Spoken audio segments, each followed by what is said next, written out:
to all, especially for those who are the first time to come to our institute. Tonight, we're gonna discover a great journey in bread making.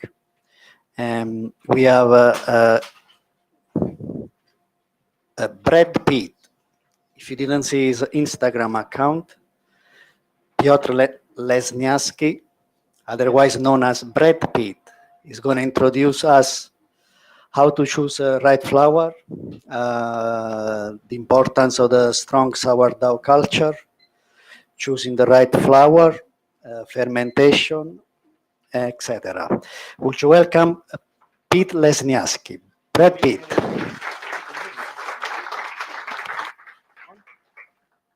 Okay, good evening, everybody. My name is Piotr Lesnianski. As Mauro just said, been a chef for 20 years, and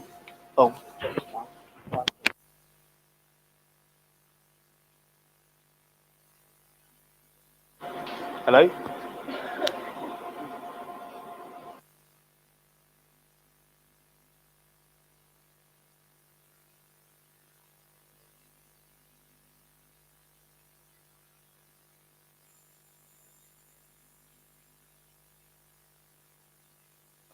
Hello? Hello? Can you hear me? No. It's just the way it's sort of facing. So if you can click it higher, yeah, it's probably best. Go on.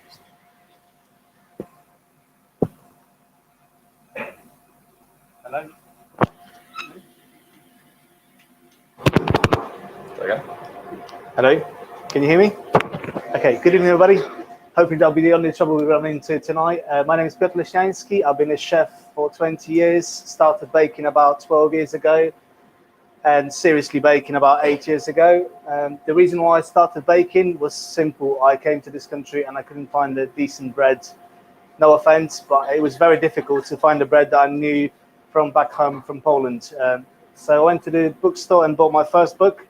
Luckily, I bought a really good book by an Australian baker called Burke Street Bakery, which now I'm in touch with, and we swap in recipes. And that book taught me a lot about bread, starting from yeasted breads, going into sourdough. What is sourdough? A lot of people think sourdough is a type of bread. A lot of people think it needs to be sour, it needs to be dense, like a brick. Sourdough is a leavening agent, so it can be sweet, it can be light, it can be white, it can be dark. As you'll see on the table, we've got many grains, and this sourdough bread, although it's got a lot of whole grain in it and a lot of porridge cooked, it's still light and it's not sour, as you'll hopefully taste at the end. So we're doing two recipes tonight. One is my favorite one, is buckwheat porridge with some buckwheat honey to just lift the buckwheat flavor, some linseeds and fenugreek, which is a spice, quite strong, smells almost like curry and tastes like walnuts in my opinion. So it's quite an interesting one. It's very strong, so we're only using 0.5% of it, but it still gives enough aroma to the bread for you to taste and to smell it. The second one, I call it all black because it's got two types of black grains. It's got black wheat and black naked barley, as well as black sesame. So the color comes from the grains. It's not artificially added. I'm not using the charcoal or food coloring. I'm using the grains themselves. They did a job for me. So not only the flavor and the nutrients, also the color. So the visual aspects there coming from the grains themselves. Stefan's going to help me today a little bit, as you'll see. So the first recipe, we're going to prepare the porridge first, which you can do in advance. Again, it can be done the day before because it needs to be cooled down to be added to the dough. You can't add it hot because it will affect the dough in a bad way. So first we're going to prepare the buckwheat porridge. Later when you come to the table, you'll see what the buckwheat groats look like. Not everybody's familiar with them. They're quite like a triangular shape. This is roasted buckwheat as well, so it's got stronger aroma. And we're going to use this simple mill to grind it. And for the porridge, we're going to grind it on a coarse setting. So I'm moving this lever back to number 10. So we're going to crack it. We're not going to turn it into flour as fine as other grains. We're going to use we're going to just crack it open, allow it to cook faster and absorb water better, because buckwheat is quite hard to cook from, as a whole grain, and it will also incorporate better into the dough. Okay, let's get milling.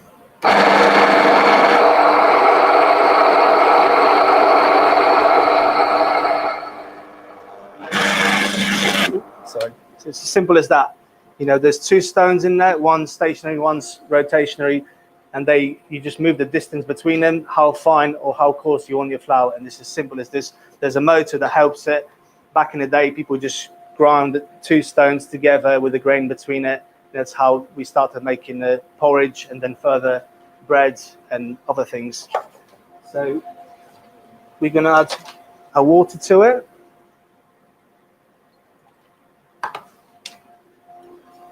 So what you want to do is whisk it first before you start cooking it, because this cracked grain absorbs water quite fast. You don't want to have lumps, so you don't want to start cooking before you actually whisk it well together.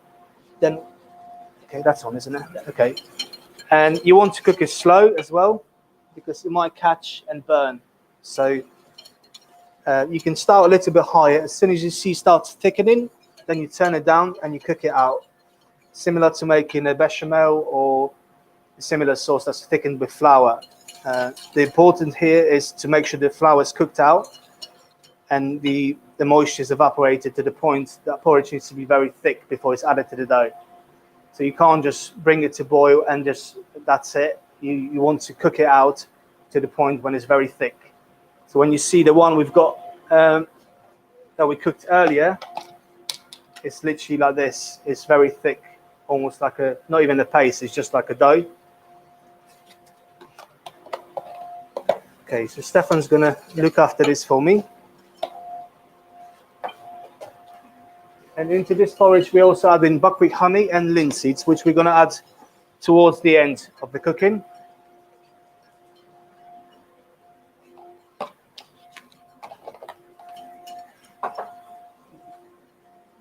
And for the second porridge, we're using the black barley and black wheat, which you've got in your recipe, which we're going to toast first to release more aroma from it. So toasting the grains it releases essential oils, make them more flavoursome, and they add a lot more aroma to the bread. So he's going to use a hot pan and quickly toast them. And again, before we're going to mill it, we're going to cool it down. We've got a tray in the freezer ready for it to cool these grains down before we're going to cook it again.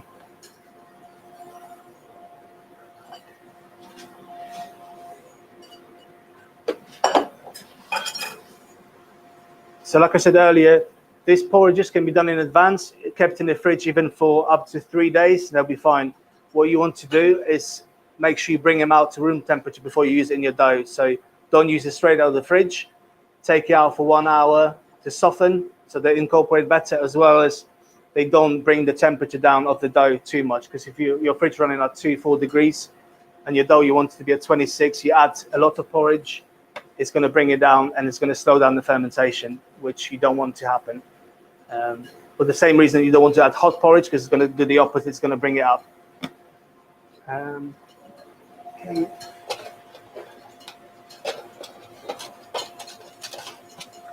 Whilst we're waiting for the porridge to be ready and for the grains to be toasted, we're going to mill our flour for the first dough. So in the first recipe, we have wholemeal wheat, spelt, and fenugreek, which we're going to ground with the grains. So the flour is going to get flavored with fenugreek whilst being milled together. So we got our wheat, our spelt, and the fenugreek. All the grains we're using today and some more, they're going to be here for you to see, touch, taste, and smell. If you've got any questions, please ask towards the end.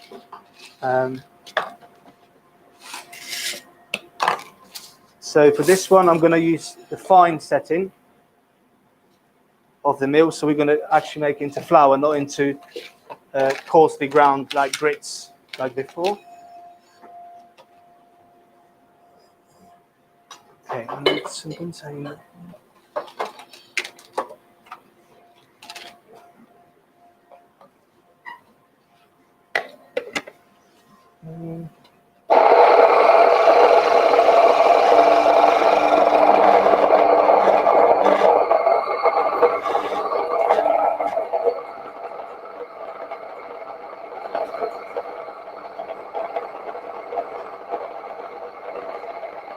loaves. Yes, but we added honey and the linseeds now. So you see the flour now is a lot finer than before. You can squash it in your hands.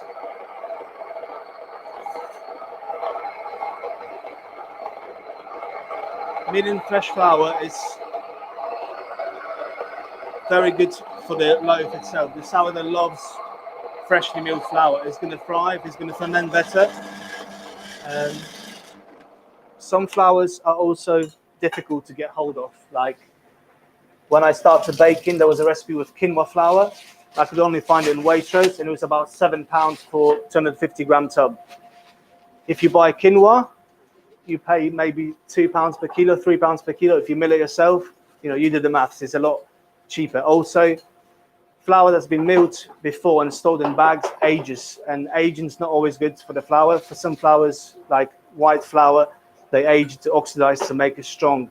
Wholemeal flours, 24 hours after milling, they lose up to 40-50% of the nutrients, and up to 90 after 3 days.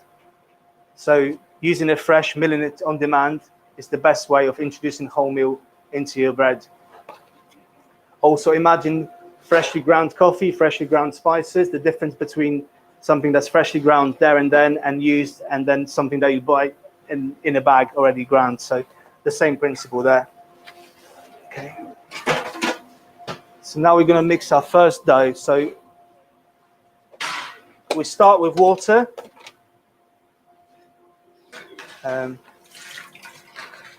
So in case the hook doesn't reach the bottom of the bowl, you're never going to have a dry bits of flour at the end of mixing. So start with water, then we're going to add a starter. So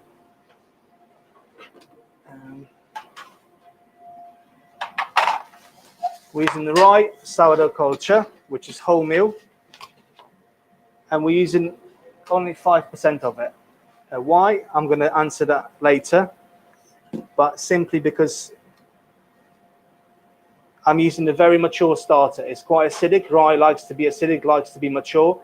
It's a lot easier to maintain than white starter. The window of activity to use it is a lot wider. So you have like 3-4 hours. Even if you use it after its peak time, it's still going to be good. So you're only using 5%. So the acid load that goes into the main dough is not as great as if you were to use 20% of wheat starter, which is over fermented, is collapsed.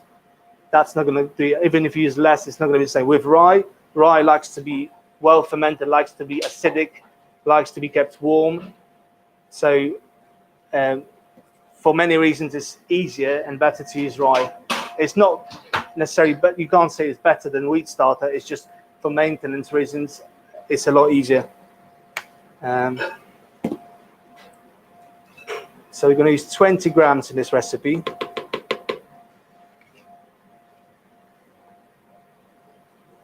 Going to add a little bit more. So you always want to dissolve your starter in water, let it disperse before you add your flours.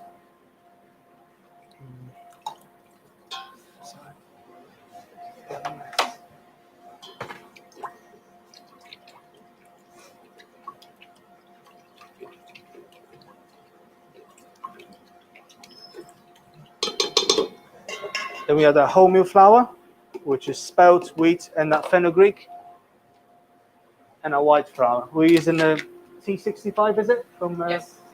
French flour. It's the first time I'm using this flour, actually, so it was a bit of a challenge yesterday mixing it, but we made it work. It's a very nice flour, actually. It's got no chemicals. It's organically grown, isn't it? Yes. It's a new harvest, yeah, so... And it's got a very nice color. It's almost like a yellow, creamy color, not just white. Okay, let's make this work. So with any dough that you mix in, you start slow to mix the ingredients. Make sure they mix thoroughly before you start developing the gluten. It could take 2 to 5 minutes, depends on the amount of dough, depends on the type of mixer you're using. But what you're looking for is all the ingredients to be incorporated, well mixed, no dry bits of flour at the bottom or no lumps of flour, because further down the line, if you leave that, you're never going to get rid of those lumps. You're going to end up with loaf having like raw bits of flour in the crumb, which you don't want. In both processes, we're using the same type of mixing. So first step is adding starter, water, and flour, and we're allowing it to rest. You can do that between 20 to 60 minutes. It depends on the type of dough and the time schedule you've got. In this demo, we're going to skip that resting part. We're just going to add the rest of the ingredients later because we haven't got time to show all this, but that's a very important point. So what we're doing here is called fermentation, which is the process that does two things. One thing is allows the fermentation to kick in before we add in the salt and slowing it down, taming it. Also, it allows the flour to hydrate. So there is another process called autolyse, which you're using just flour and water, and you hydrate it, and you allow it to the enzymes to work. In this one, we also add in the starter. That's why it's called fermentation. So it does two ways. It starts the fermentation and allows the flour to absorb the water. So the mixing process is shorter. It doesn't need to be mixed for so long because the flour is going to do the job for us. So after the ingredients are mixed and there's no dry bits of flour, we rest in it for, like I said, between 20 to 60 minutes. I normally do about 40 with this amount of starter before I add the salt.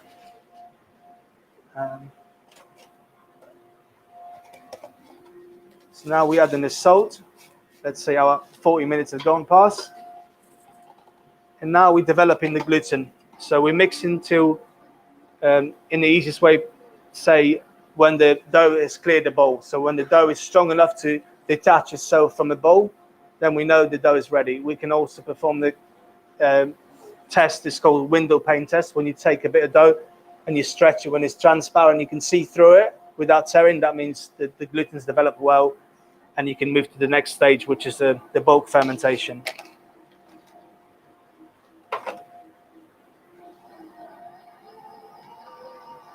Once the gluten's developed, we're going to add porridge at the end, and we're going to mix it slowly with the porridge to incorporate it without damaging the structure that we've built during the mixing. Like I mentioned earlier, we've got the porridge prepared before, so we can just use this one. We don't have to wait for the one that Stefan cooked. Have you got the grains that we toasted the grains? Okay. Lovely. So whilst the dough is mixing, we're going to prepare the other porridge. So the grains that have been toasted now are cooled down. We're going to mill them.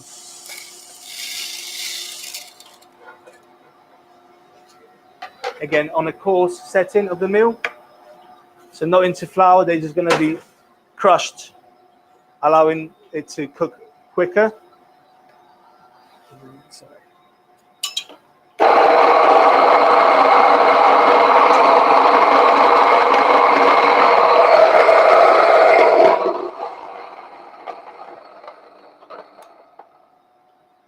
So you see the difference on that. It's more like a sand. It's not, I can't grip it together. It won't form a nice tight ball. It's just crushed. Again, how fine or coarse you cook your porridge is up to you. Some people like it, bigger bits of porridge in their dough. Some people prefer it to be finer. However you do it, it's not going to affect. Once it's cooked down enough, it's not going to affect the crumb in the negative way. It's only going to be more visible. So it's up to you if you want to see the bits of porridge in your dough or if you just want to have the flavor.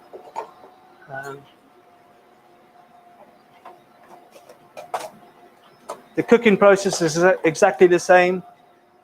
And the ratios of water to grain are exactly the same as the previous porridge because I didn't want to make it too complicated. So the two recipes are similar in the way of the formula and the process that we're doing. So Stefan, I'm going to cook that. And into this one, we're going to add some black sesame towards the end.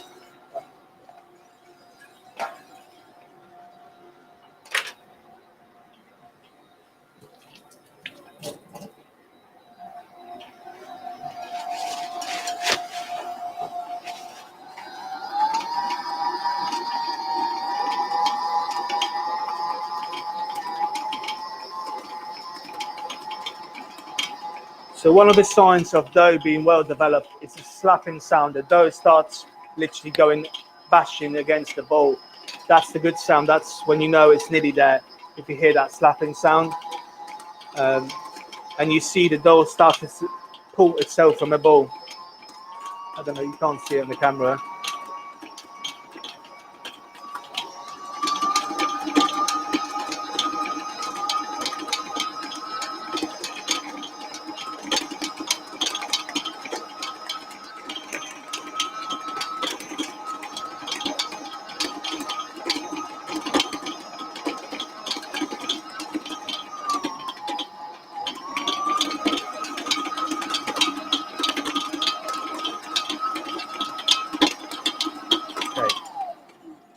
That's good. One of the signs as well, you'll see like a shine on the surface of the dough. It will become more elastic. It's still sticky, but you can easily grab it and then just lift it, and it's not going to stick to your fingers too much. Now we're going to add the porridge.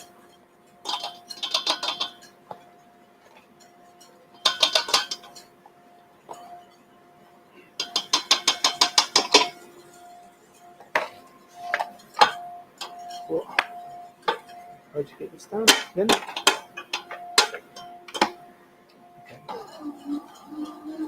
And we're going to slowly incorporate it. It's easier if you make like 3 loaves at a time for the mixer to grab the dough and to mix it well. We mix in 1 recipe at a time, but it should still work. Yesterday we did 10 at a time, so it was a lot different. And we use a spiral mixer as well. You can do this by hand as well. If you look at my Instagram page, I show how to incorporate porridge by hand using various methods. You can either use lamination, so what you do once the dough had rested, you can stretch it onto your work surface. That's sprayed with water so it doesn't stick, and you literally spread that porridge over it and you laminate it like you do with puff pastry. And then by doing the further folds throughout the bulk fermentation, the dough is going to incorporate into the porridge is going to incorporate into the dough. So you don't have to have fancy mixer. You don't have to mix it mechanically. You can do it by hand. It could be challenging, but it's not impossible. And I actually prefer to do it by hand, to be honest. And I always suggest it to young bakers to get a good feel of the dough. It's better to use your hands than you really in control. Another factor is the mixers generate heat, so long mixing can bring the temperature of the dough up too high, which you don't want. So when you do it by hand, you feel it, you feel the consistency, the temperature of the dough, and you learn, a lot more about how to handle it and what is happening and why. With a mixer, you only can observe it, and that's about it.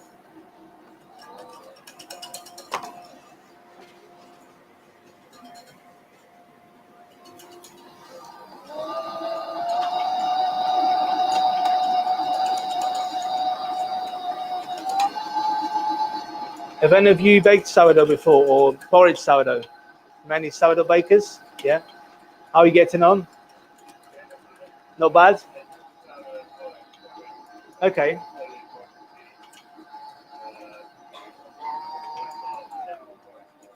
Have you tried porridge sourdough before? Okay. Well, have you tried eating it? Have you eaten it? Okay.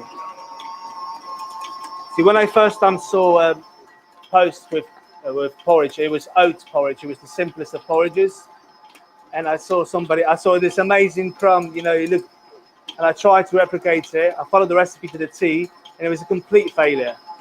It was 80% porridge as well. So we're talking 800 grams of porridge to 1 kilo of flour.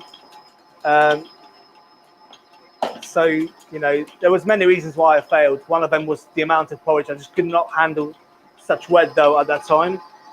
This one has got 70% porridge, so it's still challenging. I suggest for the people who starting with baking and not used to wet doughs, you can bring that amount down to, you can half it, maybe start with half the amount and then go up. It's better, it's easier to start lower and then go up,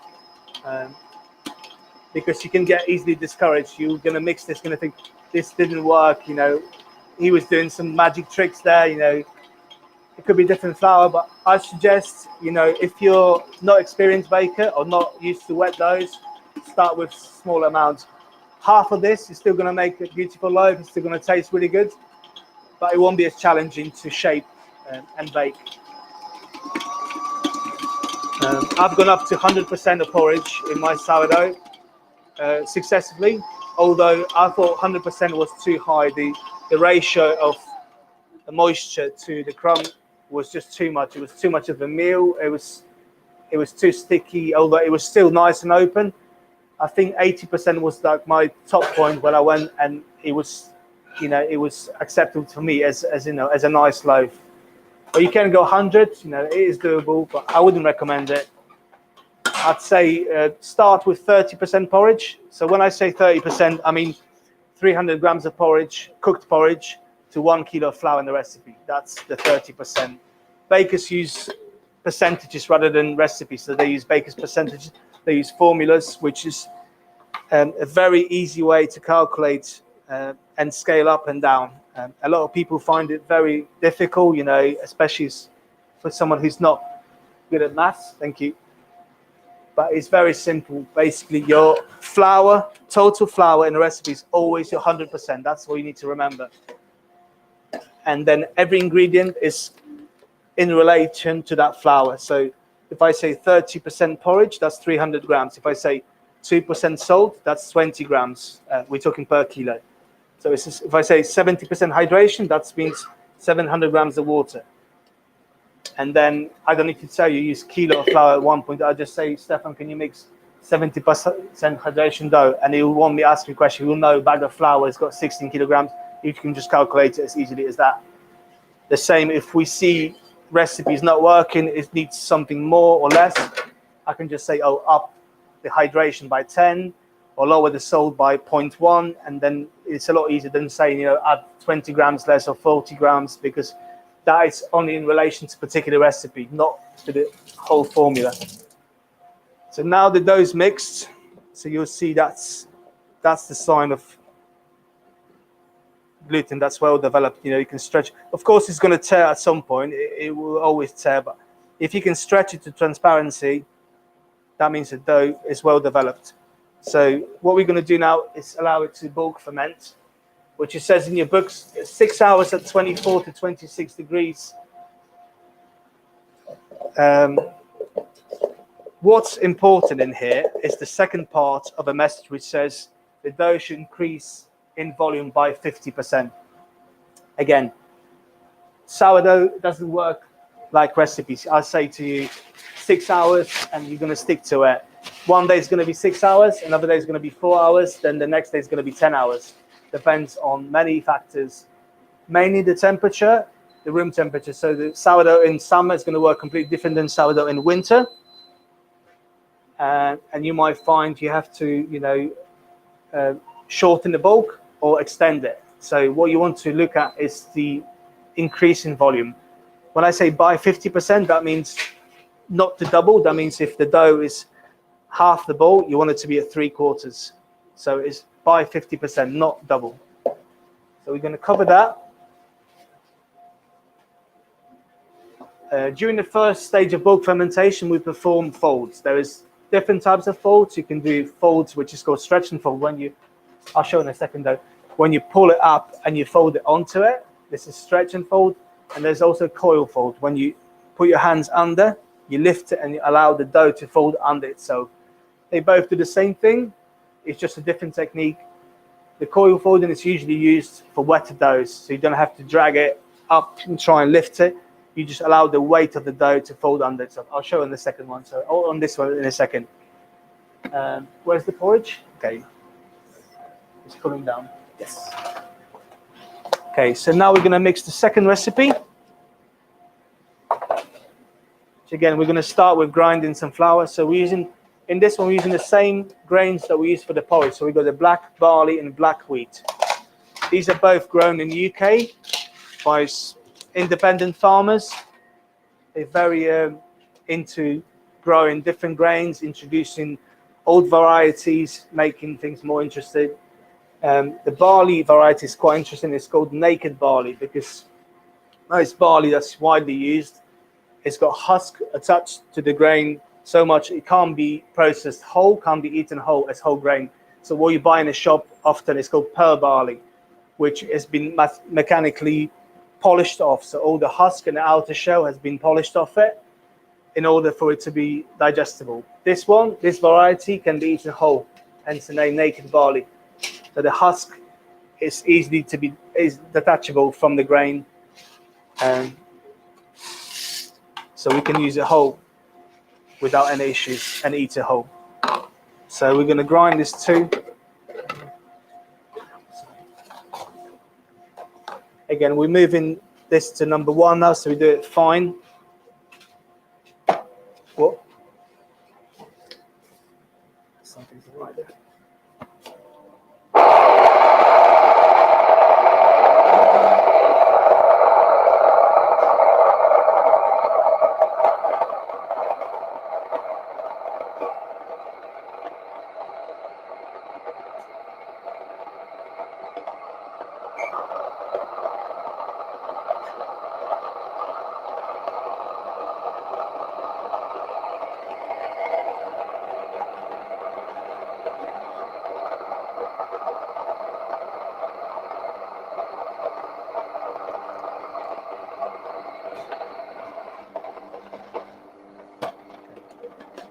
So what happened just then, I just realized that barley is that hard that you can't start with fine.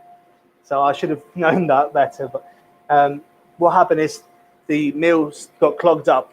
The grain, same goes to rice, corn, and similar grains that are hard. You can't go fine straight away. You have to do coarse first, and then you pass it again on fine. Okay? So that's what happened there. The mill just stopped. The stones couldn't move. I had to move it back to coarse and then again to fine. Once it gets going, you can do it. It's not advisable. It's best to do it twice. So you do it first at coarse, then you do it again at fine, which I do quite often anyway. I just forgot about this, to be honest. So again, we're going to start with water, same as the previous one. And we're going to add our sourdough culture. Again, 20 grams, the same as the previous recipe. If you want to take some of the sourdough with you after, we've got plenty, so we can pack it for you guys. If some of you don't have the culture and want to try the journey with sourdough, we can gift it. It's free as well. So some people sell it online, which I bought one of the starters years and years ago myself. It was called the 200-year-old starter. It was meant to be one of the best ones, whatever. Don't believe in any of this. Starter can be as good as, like this one is, this one is about 2 weeks old because I started my duty job recently, and the conditions in the room overnight were unpredictable. We realized the AC has been turned off overnight, so all my starter died in there. I was trying to revive it, and I just gave up. So I started a new one. It took about a week for it to be working and 2 weeks to be strong. Now it produces really good bread. So if someone tells you the older the starter, the better, that's just not true. It's a nice story, someone passing the starter through generation, or bakeries to another bakeries, sharing the starter, that's all nice. But it doesn't make it any better. It's just sentimental value. Some people name their starters, some people do loads of things. Another thing is, if you skip this part of learning how to establish the starter, you're skipping one of the most important parts in sourdough baking, which is learning what is happening there and why. Like I always say to everybody, the starter is the most important part of the sourdough baking. Healthy starter will get you at least halfway there. Even if your oven's not the best, even if your flour's not the best, even if your shaping skills not the best, if your dough is fermented well, you can literally chuck it on the barbecue, on the pan, or do anything with it. It will still produce the bread that's nice and fluffy and edible and tastes good. If your starter's not good, the dough is not going to ferment. You can have the best ovens, the best equipment, the best flour, the dough is going to be dense, it's going to be going dry quickly, it's going to be all sort of things. So the starter is the most important. And what's the most important about the starter is looking after it. So neglecting it, leaving it in the fridge for months because someone said, oh, it's fine, you know, you're just going to stir the hooch in, which is the liquid that forms on the starter that hasn't been fed for months. You say, oh, just stir it in, I just keep adding to flour, it'll be fine, it'll be fine. It won't be fine, you know, it's like human. You know, it needs to sleep, it needs to eat, and it needs to go to, you know, we need to discard some of it every now and then because there's a lot of harmful bacteria and things that can happen in the starter that we don't want. So every now and then we need to discard some parts of it. And then depending how long there's been a break between the feeds, you discard more or less of it, which we'll talk about later. I mean, if you guys got any questions, again, at the end, I'm happy to answer all of those, or as many as I can. I'm just trying to focus on this demo. There's a lot of people, which is a nice turnout, but feel free to ask if you got any questions. I love talking about bread, sourdough in particular, and I like people who enjoy baking bread and, you know, yeah, please do. Again, we've got our porridge ready here that we cooked earlier to make things easier for ourselves.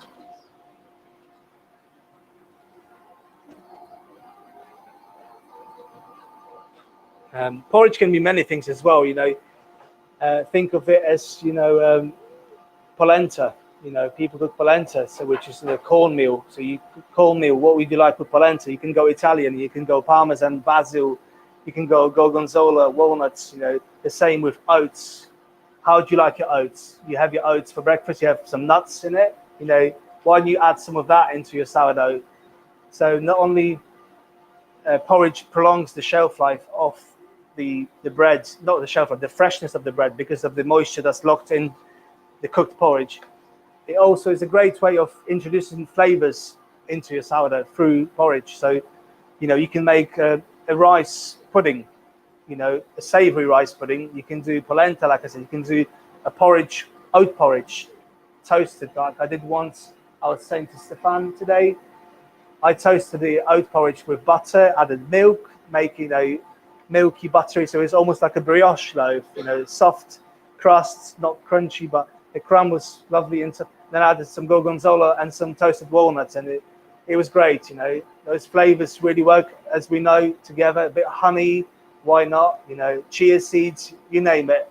So the possibilities are endless. Don't just stick to, you know, these two recipes thinking that's what we need to do. And, you know, because you might not like, you know, buckwheat. I love buckwheat. A lot of people do like it, but it's quite a strong, pronounced flavor. If you're not familiar with it, you might think, you know, that's not for me. But if you like oats and you eat oats for breakfast, you eat your porridge, add that, try it, and it's great. The same goes with rice.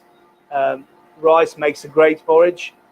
Again, you can go savory, you can go sweet. Depends what your vibe is, you know, how you like it. But rice, especially glutinous rice, I've used rice called black Venus rice before, which after cooking gives a lovely purple color. So if I wanted to make a purple bread, I wouldn't again go for purple food coloring or something like this. I would just go for that rice, cook it, and then, you know, that will just bring me the beautiful color from it. And again, you'll find the texture of the crumbs different. The crust, rice being gluten-free makes a very crunchy crust. So if you ever want to have a crunch on your crust, you know, you can add some rice flour, which will give it a very crunchy exterior. Again, if you want your crust to be soft, then you go with adding fat. So if you add a bit of milk, a bit of butter, a bit of olive oil, even 5-10% will make the crust softer. So that's just a bit of information for you, how you can add different things to your dough. I'm not saying, you know, experiment every time you bake it. It's good to stick to one formula and practice on that one to get consistent results. Once you get confident, you get in the good results, your sourdough's working, then you can start to experiment. And again, when you change things, try and change one thing at a time. Don't go like, I'm going to change the mixing method, I'm going to change the flour, I'm going to change this and that, because you won't be able to pinpoint what worked and what didn't.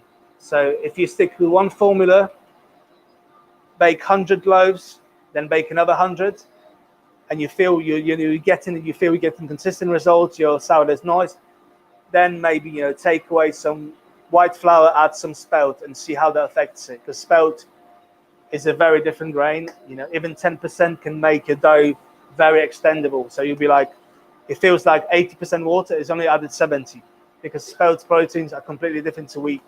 Although it's the same family of grain, they behave very differently. A lot of people just take the recipe and they say, oh, it didn't work. I said, what did you do? Thinking, you can just swap flours like wheat for rye and it's going to work. I'll make rye pizza and, or stuff like this. Or, knowing your grains, what they do to your dough, it's very important. Hence me saying, when you change, start with 10%. If you got your white loaf, you want to introduce some whole grains, start with 10%. Then next time you got 15, then you got 20. Then you can go up to 100, and see how that works. Learning how the dough changes, how much water it needs. It's a very important part of the process. You can't just go from 10 to 80 and expect good results. I learn with every bake. I always say that I learn every day from everybody. Like baking here yesterday was a good lesson for me. Using new oven, using new flour, using different environment. But I think we've done okay, to be honest. But that's mainly down to understanding the process. I wasn't just sticking to my recipes. I had to adjust a lot of things. The amount of water, I had to adjust the temperatures. One dough was going fast, one dough was going slow. We had to put one straight in the fridge, the other one we had to keep a bit longer.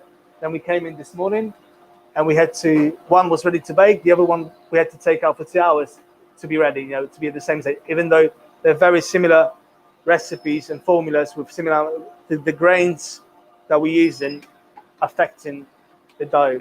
Like honey, for example, you might think adding sweet things to your dough is going to speed up the fermentation because of the extra sugars. But think of it, honey has antibacterial properties. So think yeast, bacteria, and honey. They could be clashed there. The same goes for other ingredients like cinnamon has got similar properties. So if you add cinnamon to your dough, you might find the dough is going to take twice as long to proof, or it won't proof at all. So if you want to do sourdough cinnamon buns, it's best to add the cinnamon glaze sugar towards the shaping or put it on top, because if you mix it, especially at the beginning, you might get a solid brick. Your sourdough might not work for that reason.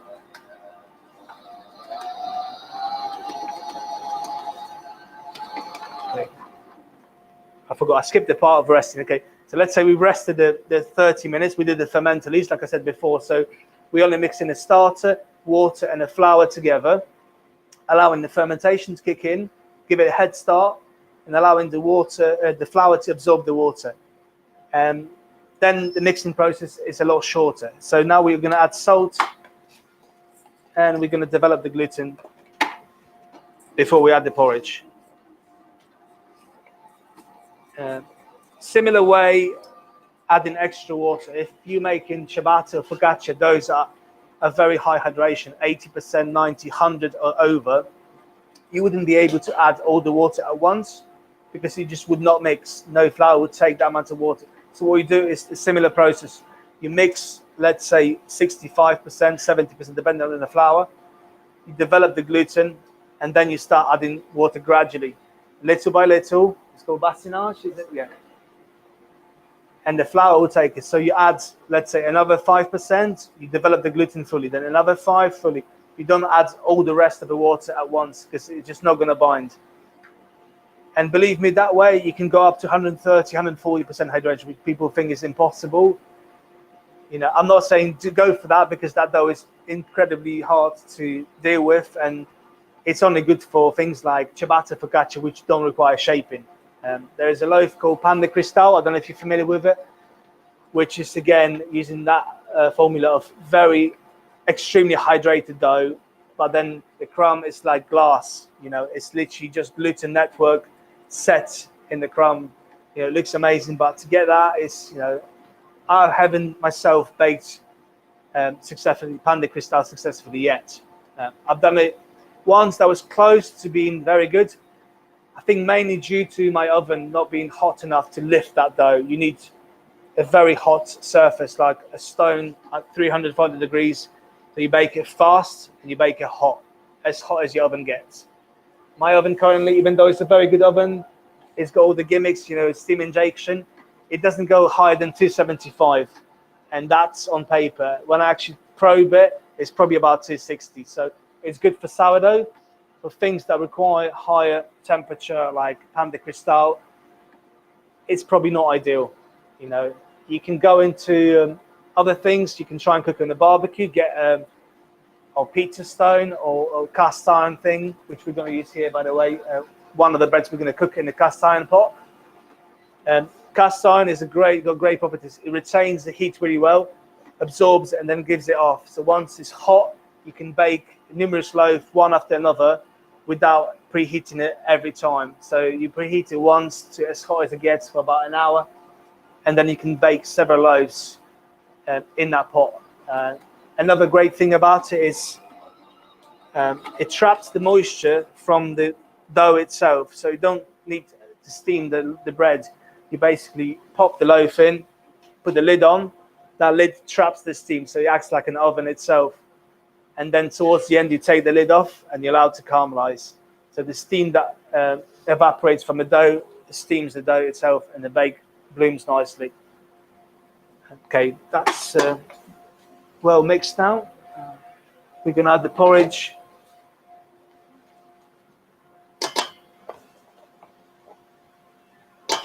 Again, this is around 70% of porridge in this recipe. I was saying to Stefan this morning, I wish I'd gone for easier formula for this demo because it was quite challenging. But like I said, if you're starting with sourdough, you're not used to wet those, you can go lower that amount, half it, and then go from there, okay? Because you might struggle.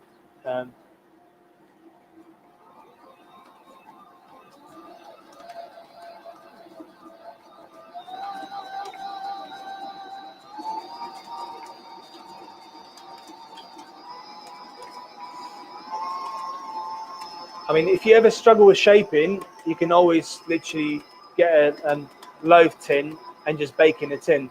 As long as the dough is well fermented, it's still going to produce a nice loaf. It won't be like an artisan bread, you know, it's got the crusts and opening and all this, but it will still be a good bread. So that's always a solution if you struggle with shaping. Or just make a flatbread, you know, or something like ciabatta, which, you know, you literally, with ciabatta, you just flour the surface, you pour the dough out, and you cut it, and you prove it. You don't need to do any shaping. Sometimes less handling is more. That's what they say, you know. Over mixing and over folding, it's not great for the dough.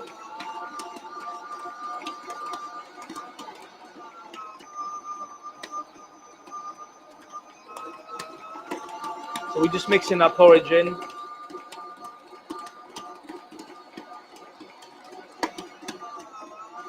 I don't know if you hear that sound, the dough is just like slapping against the bowl.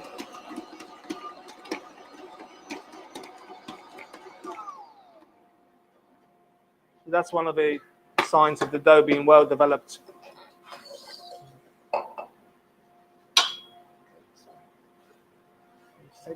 Thank you. I'm going to use a little bit of this oil, just to oil the bowl, because the dough is quite sticky.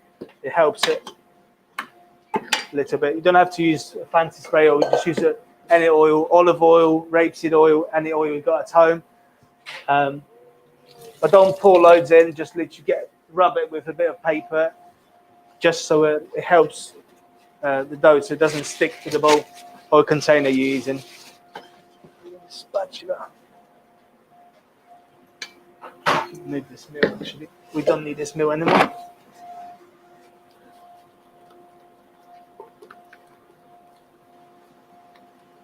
You see, it is quite wet, but as the fermentation progresses, this dough is going to get stronger and stronger to the point when it will be able to hold the shape after folding. So one of the signs of the dough fermented well during the bulk is when you fold it, the dough is going to hold that shape. It doesn't go flat again. It's rounded around the edges, and it holds the fold. So wherever you fold, you will see that fold still on it. If the dough keeps going flat, that means it's still not fermented well. It could be down to your starter not being good. It could be down to many things. Dough being too cold. But at the end of bulk fermentation, the dough should be standing up nicely, holding its fold, and when you move it around, it should be almost like a jelly. You should be able to see that's well fermented inside. It's full of air. Now I'm going to show you this folds that I was talking about earlier, which I forgot. Just clean from that, please. Again, working with wet doughs, many people think, we just add in flour. The wetter the dough, add in flour. That's not going to get you anywhere because it's still going to be as sticky, if not more sticky. What you want to do is wet your hands or oil your hands. Again, you don't want to introduce a lot of water into it unless you do, because that's one of the ways of adding more water to your dough. One is batinage. One, you literally, every time you fold, you just sprinkle some water and you scrunch that in. With this one, I don't want to go any wetter because it's quite wet anyway. So I'm just wetting my hands, and I'm going to show you the coil folds. Can we get a camera on that? Sorry, I'm still getting used to this. You move it one way and it goes the other because it's a mirror. So the coil folds, you literally lift the dough and allow the weight of the dough to do the job for you. So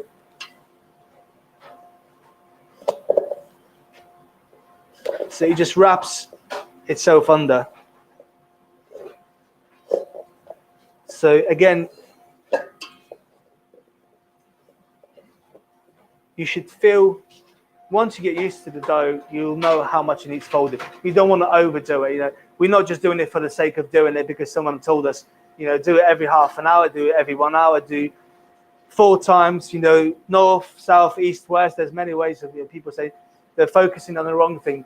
What's important here, you're building a tension, you're building a structure in the dough. So this one's quite wet. I can allow myself to, but then you see it's not going anymore. So I'm not going to force it to stretch because, especially towards the end, you might just break. Whatever you've built over the bulk fermentation, you're going to break that structure.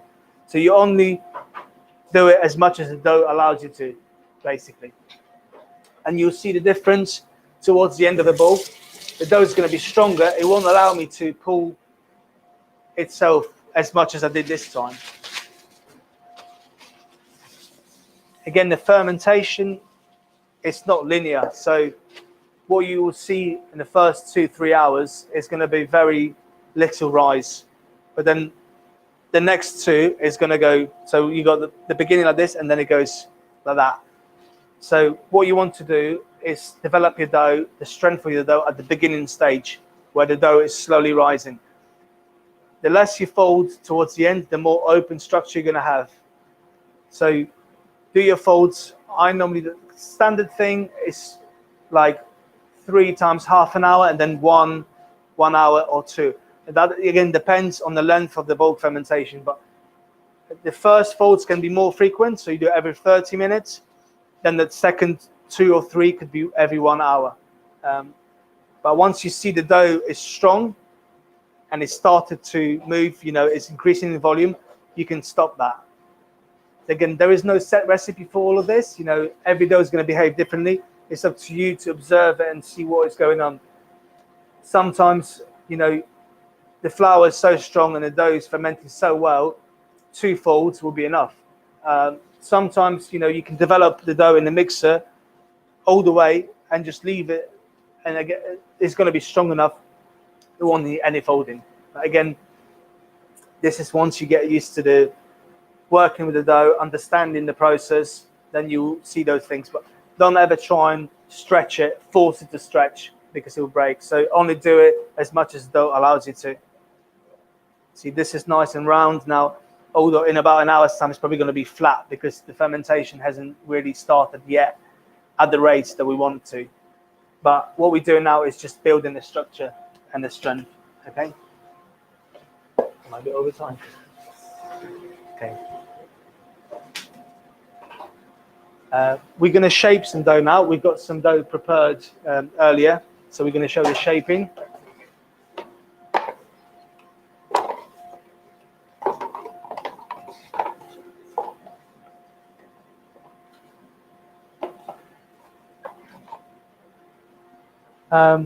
You might find this funny that we're using hairnets in our baskets, which are, you know, kitchen safe. Everybody uses them in the kitchen.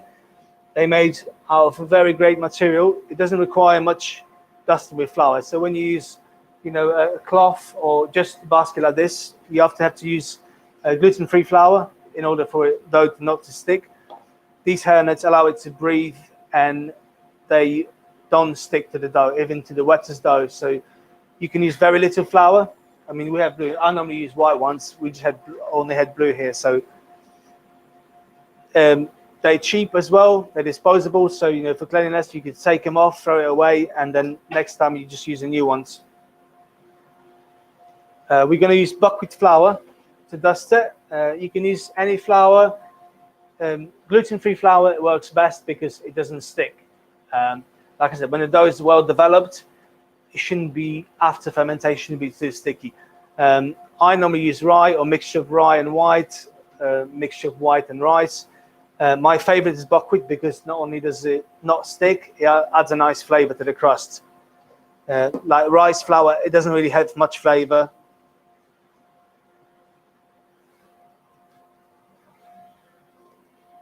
Okay. This is a different dough, just so you know, if you see it, why is it not black or brown? This is still sourdough, but it's just similar hydration. It's just made for the purpose of the demo, so we can do some shaping. Do you want to shape some as well? Anybody wants to shape some dough?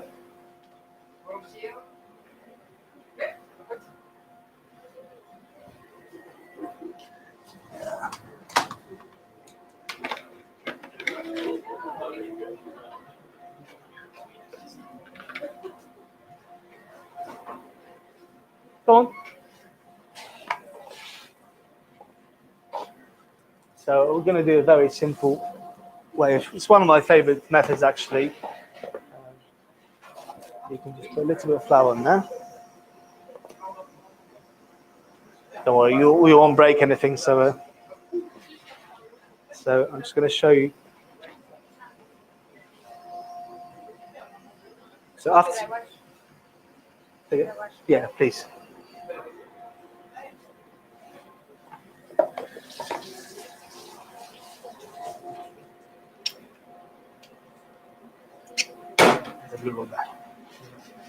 You can use it higher.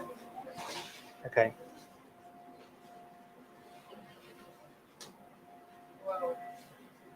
So once the dough has been pre-shaped, we put in it top side down for shaping. So the top of this is going to end up being the top of your dough. So don't fold it one way, then unfold it or shape it this way. That's essentially going to be the top of our loaf.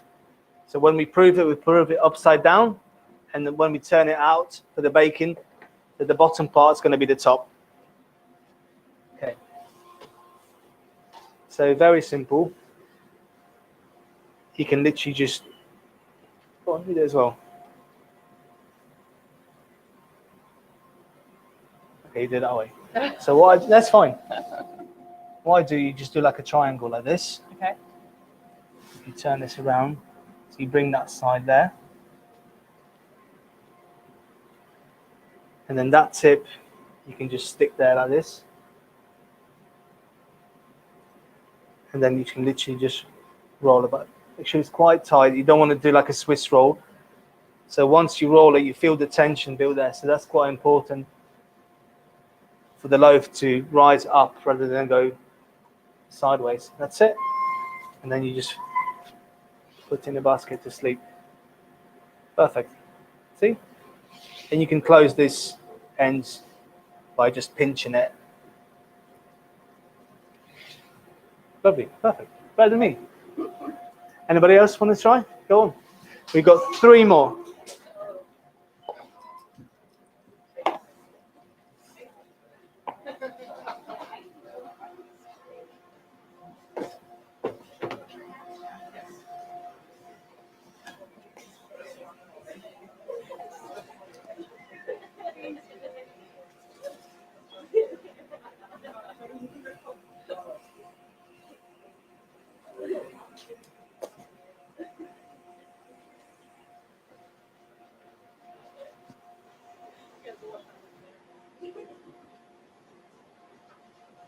azúcar?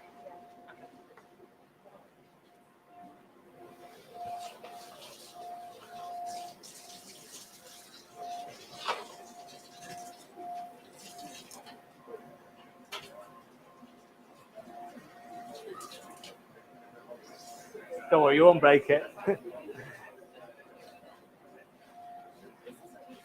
Say again?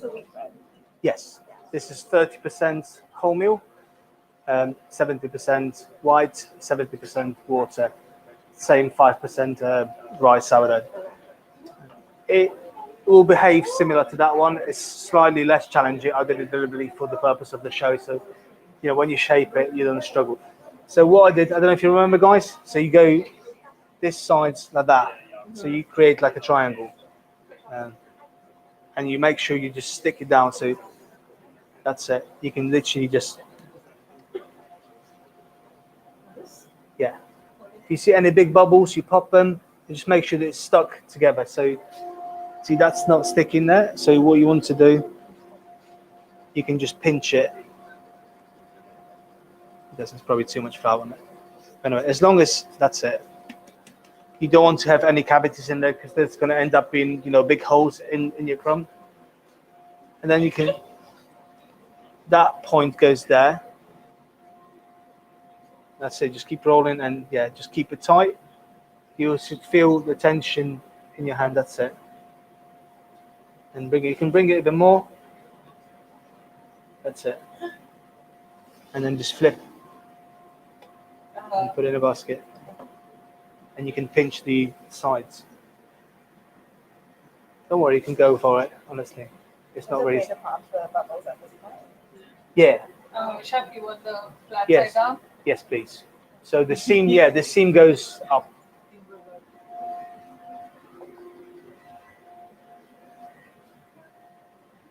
Yeah, any like large bubbles at this point you want to pop because then they're going to grow, they're going to affect, you're going to have irregular crumb too much. At this stage, if you see, at this stage the dough shouldn't be too bubbly. I prefer to work with, like I said, 50% increase during the bulk. Some people go for 100, but I don't really like shaping dough that's well fermented. I prefer to have a long cold proof now in the fridge, even up to a day, or even longer. Yeah. So this, I don't proof ambient. This will go in the fridge now at about 6 degrees for 18, 24 hours. Develop the flavor and slowly proof.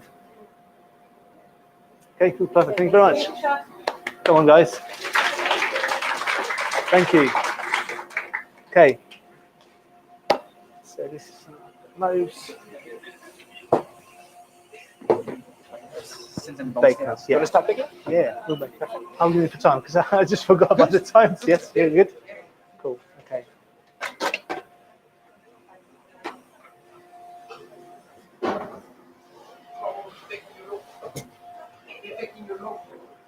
Any questions so far? Go on. Would you say that this bread is maybe more in the fridge or would you leave it outside for the bread to start the For the proofing. yeah. So normally I prefer to cold proof all my breads. But how long does this dough inside? Oh, the one we shaped? Yeah. Oh, sorry. I thought you were asking about this. No, sorry. Okay, that one I mixed this morning. I bulked it, then I shaped it, and we put it in the fridge so it doesn't proof anymore. So it's ready. So we were shaping the cold dough.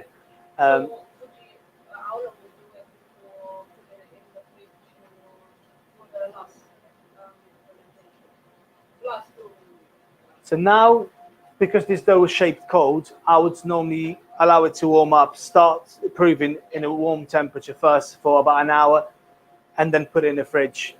I normally put it in the fridge at about 5 degrees. It goes up to 6.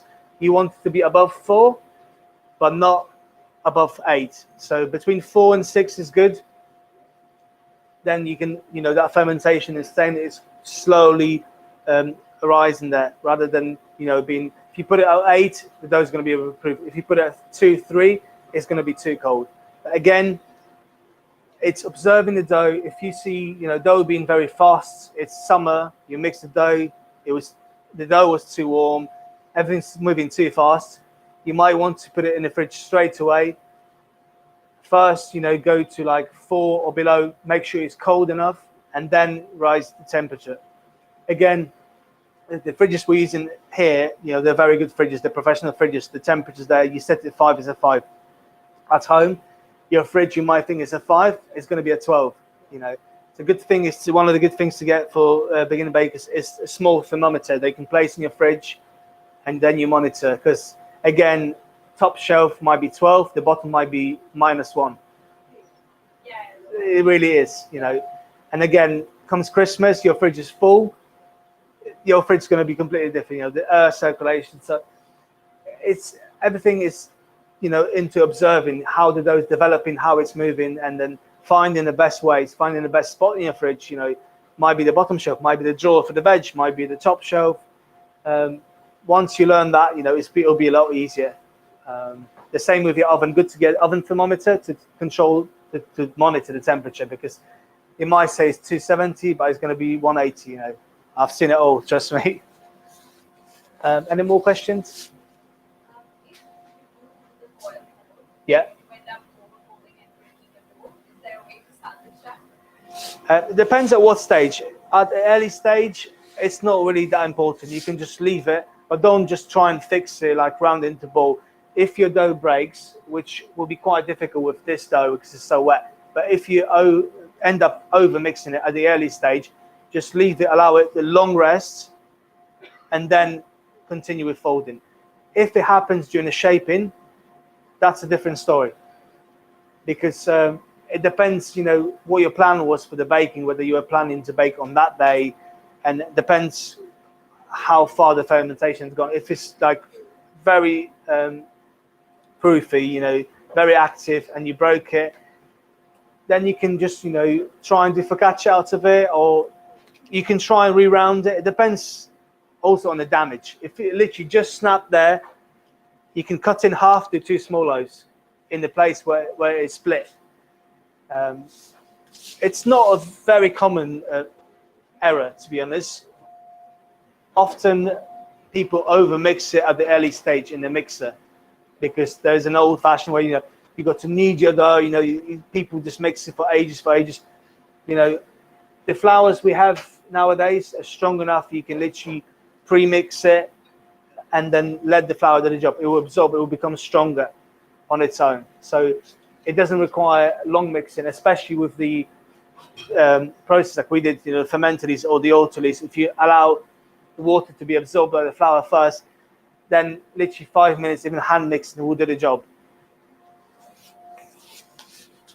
Yes, please. Second. I always pre-shape, because most of the time I make more than one bread, so it's a natural. You portion a dough and then you pre-round it. Again, there's many ways of pre-shaping. It depends on what the final product you want it to be and how strong the dough is. You might want to pre-shape, just round it slightly, or if your dough is still slack and it feels like it needs more strength, you do a good pre-shape. And again, the rest between the pre-shape and shape is not set like do half an hour. Sometimes 20 minutes and the dough is going to relax enough, it allows you to shape. Sometimes 40 minutes, 60 minutes, and the dough is still holding strong. So again, it's down to you to observe how the dough behaves, what it looks like, whether it's proved more, whether it's it's going flat, whether it's holding strong. Then you act, and again you choose the shaping methods accordingly as well. This dough which we just shaped, it allowed us to do simple shaping quite easily, even for beginners. Some doughs are very challenging and require different methods of shaping. One of them is known as stitching. So not only you fold and roll, you literally stitch. You're trying to pull the dough together and stitch it together to add extra strength to it. Otherwise, it will just go flat. I don't really like working with too wet doughs. I like to be in the region of 75 to 80%. Don't believe that hydration makes the good bread and makes the open crumb. That's a myth. People think when they see amazing sourdough bread with open crumb, they say, oh yeah, it has to be 85% water. It has to be this. It's knowing your flour, how much water it can take, is quite important. So using the same flour brand, using the same recipe will give you the most information. A lot of bloggers, bakers online are from America. Americans' flours are completely different than the UK flours. Their plain, what they call all-purpose flour, is as strong as our bread flour, if not stronger. Their wheat is completely different. So if you follow someone and you see you put 83%, you want to try and mimic that, you might want to put 73 and you're going to get exactly the same results. So following something blindly is not really a good thing. You know, following the recipe, it's you observing the dough, understanding it and learning from it. Like I said, changing one thing at a time. And just, taking notes, pictures. I take thousands of pictures of every step, you know, up until now. My wife's always saying, oh, when you take a picture of me, you take one and that's it. When you take a loaf, you take 20. It's just the way it is. I don't do it deliberately. It's just, you know, pictures nowadays, you know, everybody's got a phone, everybody's got a camera, taking good photos of each step, even videos, you know, it's a very good thing for you to keep and to learn from it, as well as notes. I'm quite bad at taking notes, all my recipes in there. I find it difficult to stick to one recipe, to one formula. I call my baking rock and roll, which I'm not proud of, but that's how I bake. I bake with tastes, with smell, you know, I use my senses to judge when the bread's ready. When someone tells me, can I have a recipe? It's very difficult for me to say, this is how I did it, because I always change things, not deliberately, but me being a chef, I'm always trying to develop it, to make it better, not change it for the sake of changing it, but just to, you know, it's like when you're cooking a stew, you know, you think, oh, this time I'm gonna put more bacon, or, you know, more parsley or more salt, and it's similar to that, which, like I said, I'm not proud of, but I can't change it. I tried, and I find it difficult to stick to recipes.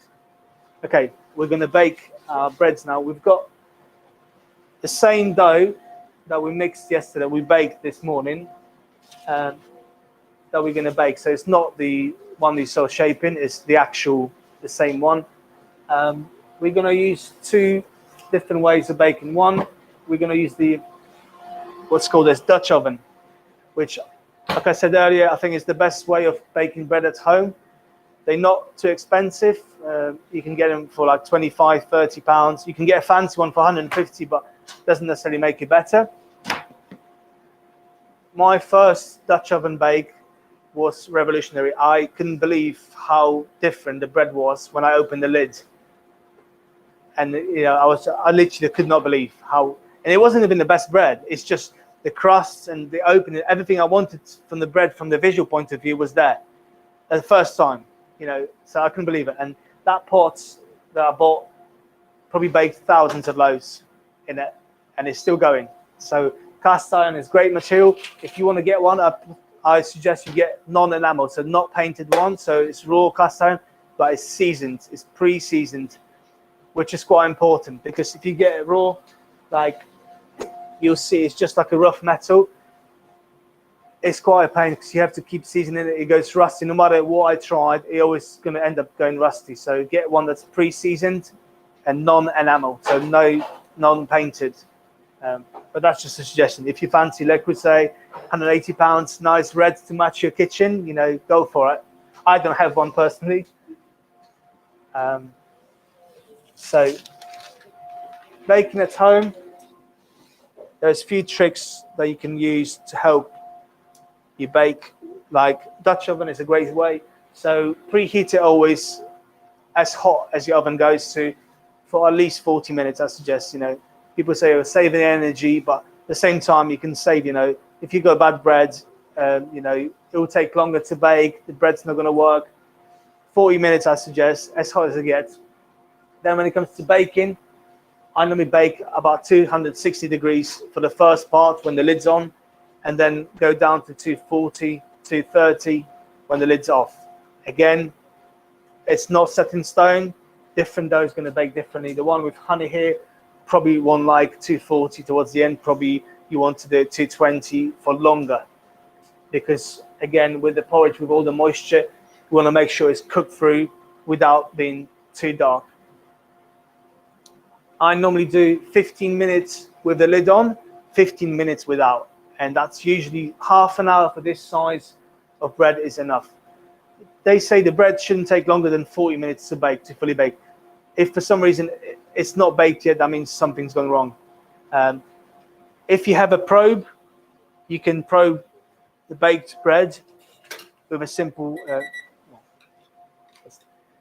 probe. Doesn't have to be that fancy, but to check the core temperature should be 98 degrees centigrade or anything above that. It's 98 to 100 is an easy number to remember. So stick to 100. If it's close to 100, that means it's ready, okay? If it's near 92, 93, 94, keep it longer.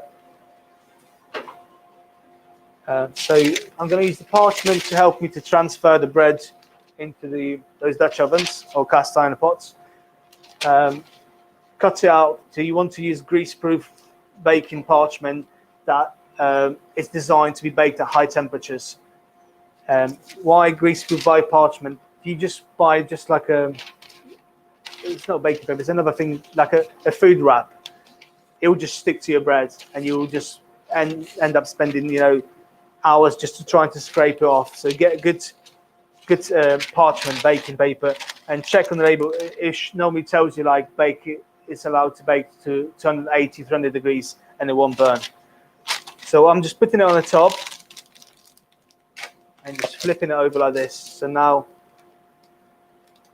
and then again, gently release. Don't just pull it. Gently release that dough. Do you want to take those out?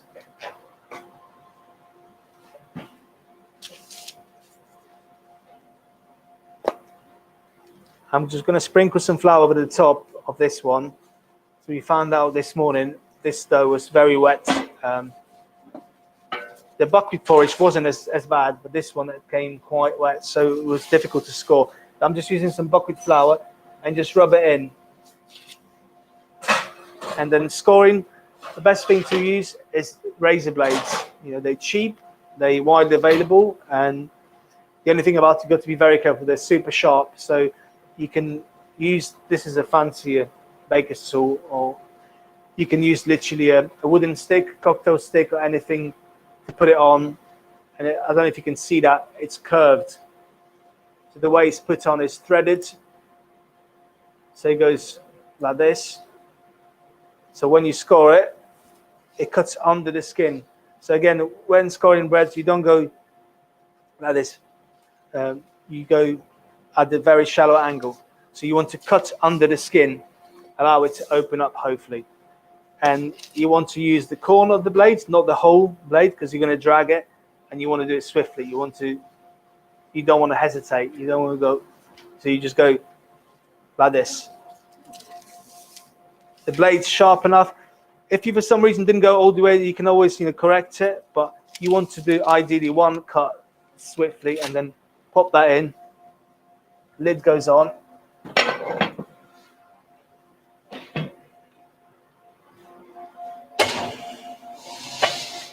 Okay, now we do the second one. So this one is the buckwheat.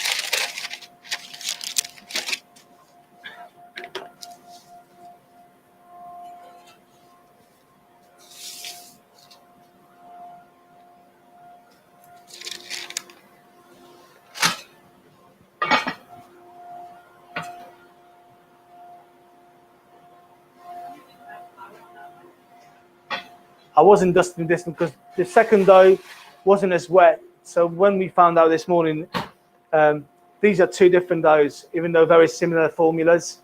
One of them was a lot more challenging to score and to shape. I prefer not to dust any flour on my bread because it allows a nice crust to form. You've got a nice crackly crust, not having that floury top. I mean, I don't mind having it, but if you want to have a nice glossy, blistery crust, using the hairnet and very little flour will get that result. Using loads of flour, it's always going to be the floury top. You won't get that nice blistery crust, basically. Say again. It's chewy crust, it's glossy Yes, crust, it's not yes. It also, shows good fermentation, but if you want to really blistery crust, yeah, you can even, some people even spray extra water when we can actually do that. Let's just do it on this one. This is one of the good tools, it's not expensive and it's a great way of introducing moisture into your oven. If you don't have a Dutch oven, and ice again. So this one we're going to do an open bake, which, like I said to Stefan, I've never had luck with rationales or any convection ovens because they just dry out the dough. They don't allow it to fully bloom, and we don't have that hot surface. So we've got a steel tray there that we've preheated hopefully long enough. We've also put a tray to block the fan because even if you turn it right down in the convection oven, it's always going anyway. And we have a tray there ready. We're going to put some ice on it to create extra moisture, and we're going to spray it. Even though this oven's got steam injection, at the high temperature like this, that steam just disappears very quickly. So you might, if you bake at 180, your bread rolls, your whatever you bake in, it might work. If you go to 260, that steam just not going to be efficient enough. So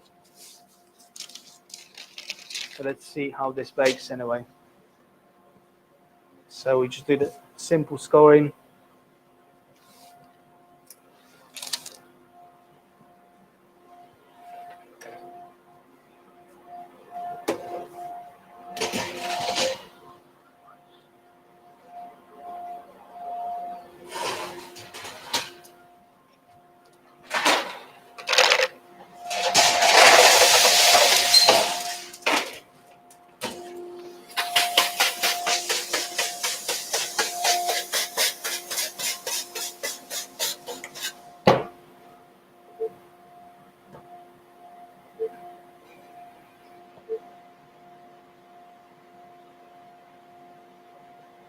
Okay, and we'll see the difference between the two.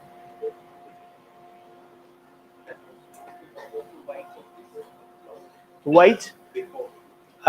So we scale the different ones. No, the recipe that you have, it's about 800 grams, the loaf, with the porridge added, from what I remember. So it's quite a decent size. Before, sorry. Before baking. Oh yeah, before. I never weigh after baking, to be honest. But yeah, normally I work with 750 gram dough. To me, that's a nice number. Out of kilo of flour, with all this stuff I add, the porridge or the amount of water, I'll get 3 nice loaves. And I prefer smaller loaves than bigger ones for many reasons. Space in my oven at home.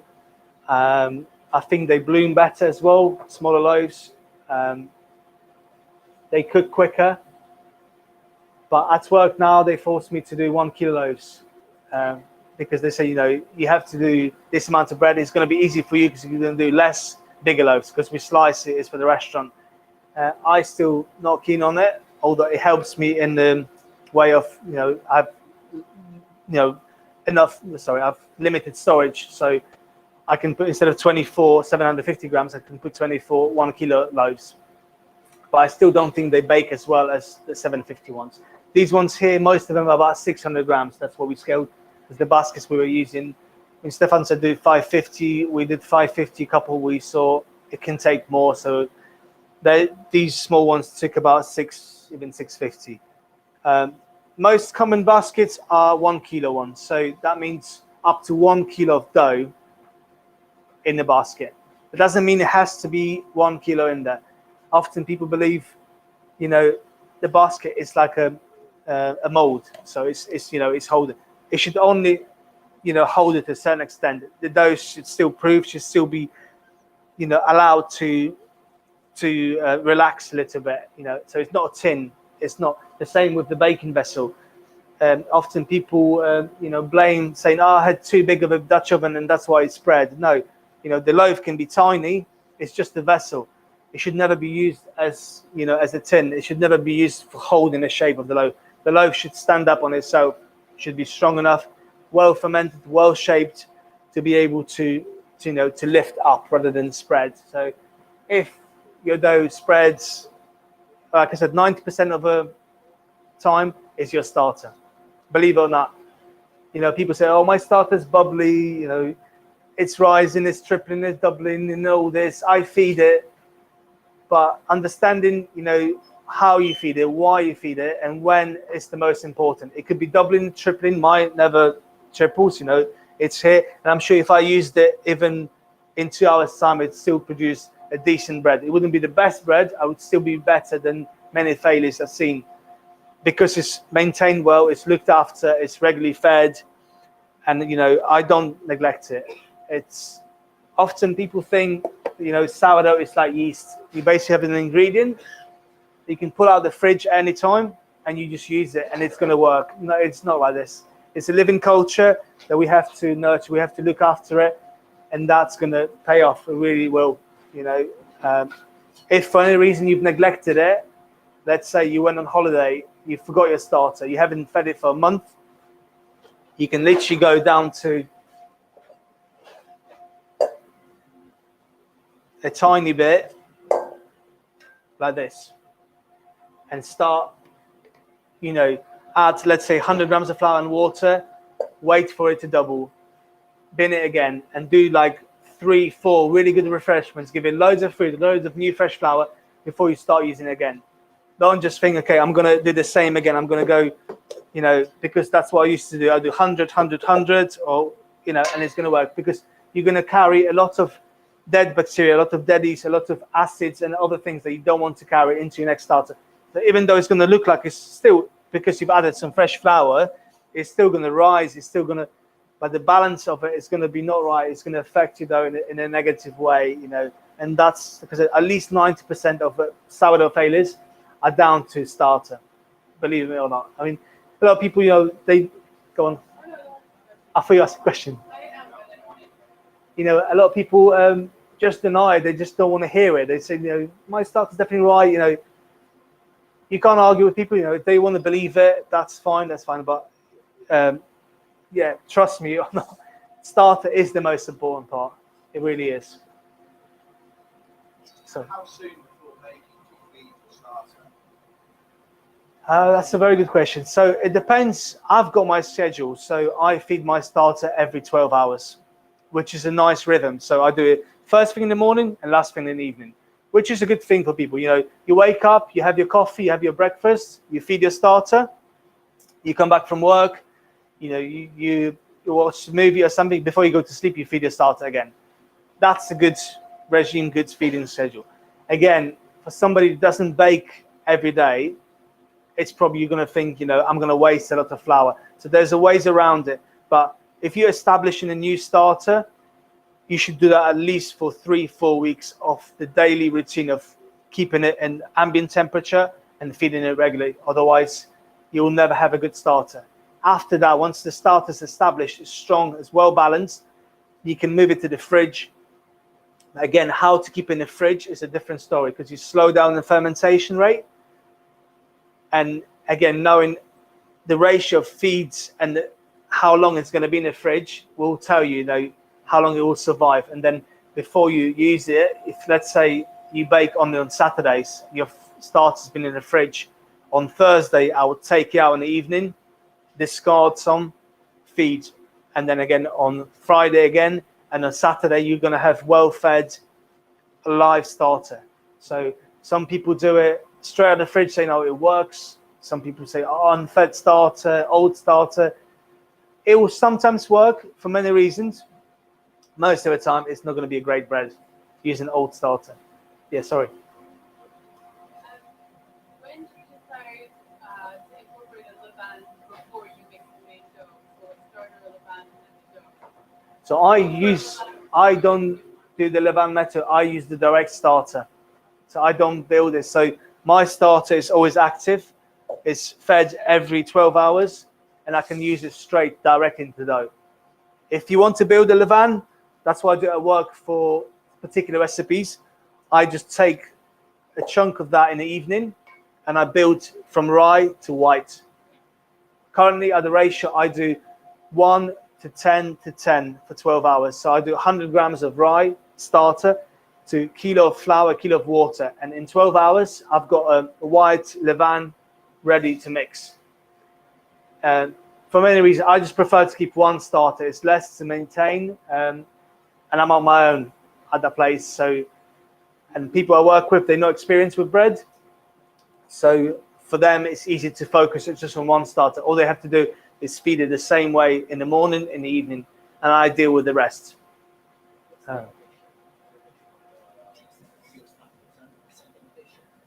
No, so with rye, wholemeal, it's more than 100% hydration. This is about 150.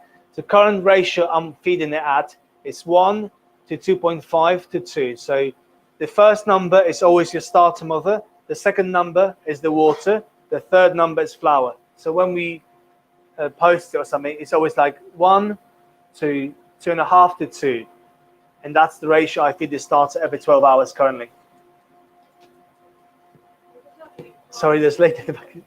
Go on. What is your take on dehydrated starters?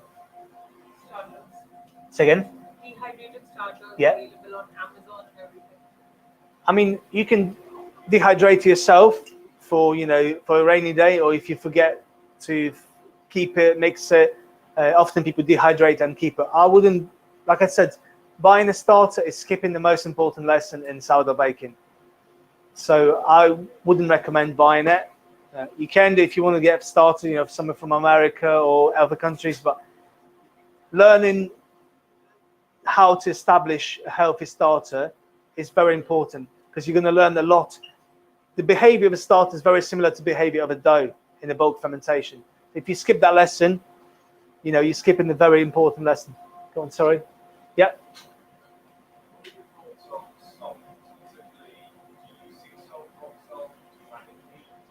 Any salt. It doesn't matter. I haven't got a preference. I normally use Maldon sea salt because that's what chefs use at work. Using table salt is easy to dissolve. People use pink Himalayan salt they use kosher salt. Some salts are saltier than the others. I don't have personal preference, to be honest. I don't think it matters as much. I focus on other things. I think the flour, the quality of the flour, the health of the starter. So the most important is the health of the starter. Salt. The worst thing is to forget the salt. When you forget the salt, that's when you're in trouble, because the bread without salt is unedible. It just tastes horrible. It'll prove like mad.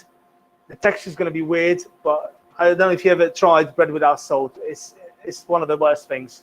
You can put as much salt and butter on top of it. It's just never gonna fix it.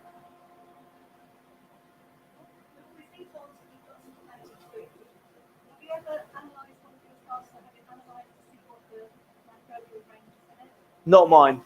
No, I haven't done it with mine, but I've seen loads of starters being analysed. To be honest, my starters change so frequently, and I use with a lot of different flours, a lot of different environments. It'll be hard to keep track, even for myself. Like I used to be not bothered what goes into it. So let's say I would mix the dough with spelt and barley or something, and instead of feeding this, I would just keep some of that as my starter before I added salt, and that was my starter. So I was at the point when I was just using the old dough method to leaven my bread. I didn't have the maintenance starter as such. So I was just whatever I mixed, I would take chunk of the dough and use it for the next bread.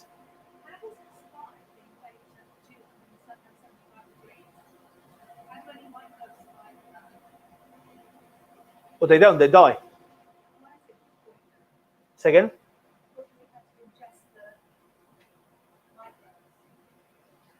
So I mean, we're talking the yeast and bacteria dies, but depends which.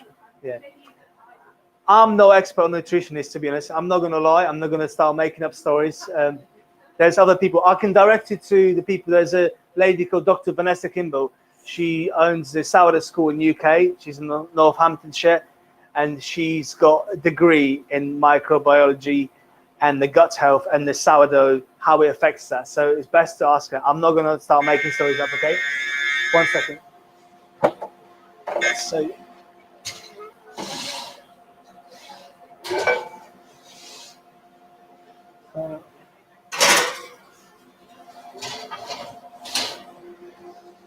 that's not even.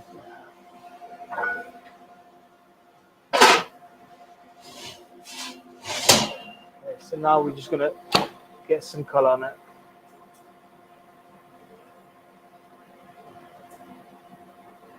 I'm gonna turn it down to about 240 for 15 minutes, and we'll see how it caramelizes. Like I said, the rationale is not the best oven to bake bread in. Simple gas oven will do the better job than rationale, which I found out at work. Like I said, I never got good results baking in those. In the vessel's fine, but like you see, the open bake, you know, it's dry. It's just not opening up. No matter what we put ice, we put water, it's just too dry of an environment. Go on. Have to do like a massive cut. You have to do like super deep. The cut, Yeah. it's not the depth, it's the angle. I can tell you because I baked it for a short period in Okay. I really struggled because it didn't, and then I started cutting with a knife, like serrated knife, and like literally cut it halfway, and I got it open. Okay. But you have to find the right temperature, Yeah, because I never got luck in baking in rationales. So I was trying to answer some questions from the back. Nobody. Yeah, I mean, we're using this for the demo. The breads we baked here were baked in the deck oven, which is, I still, you know, using this is as good as deck oven, if not better, because deck ovens work differently as well. I'm not saying your bakers should bake in the Dutch ovens, but the environment that's created in the cast iron is ideal. You can't get better conditions for baking. Sorry? would it be better on a pizza stove? I wouldn't say better, you can get similar results, but again, But better than blended drink. it probably will, yeah. But those trays should be hot enough. We had them in the oven for about 2 hours. Yeah, yeah, that's true. We just didn't have a stone, so we were using what we have. I mean, the purpose of this was to show the difference, what it can do. So you see both ways. You see the simple solution of using cast iron pot, how it works against, you know, trying to create the steam. It could be the same in your home oven, you know. I used to have an oven that I couldn't disable the fan.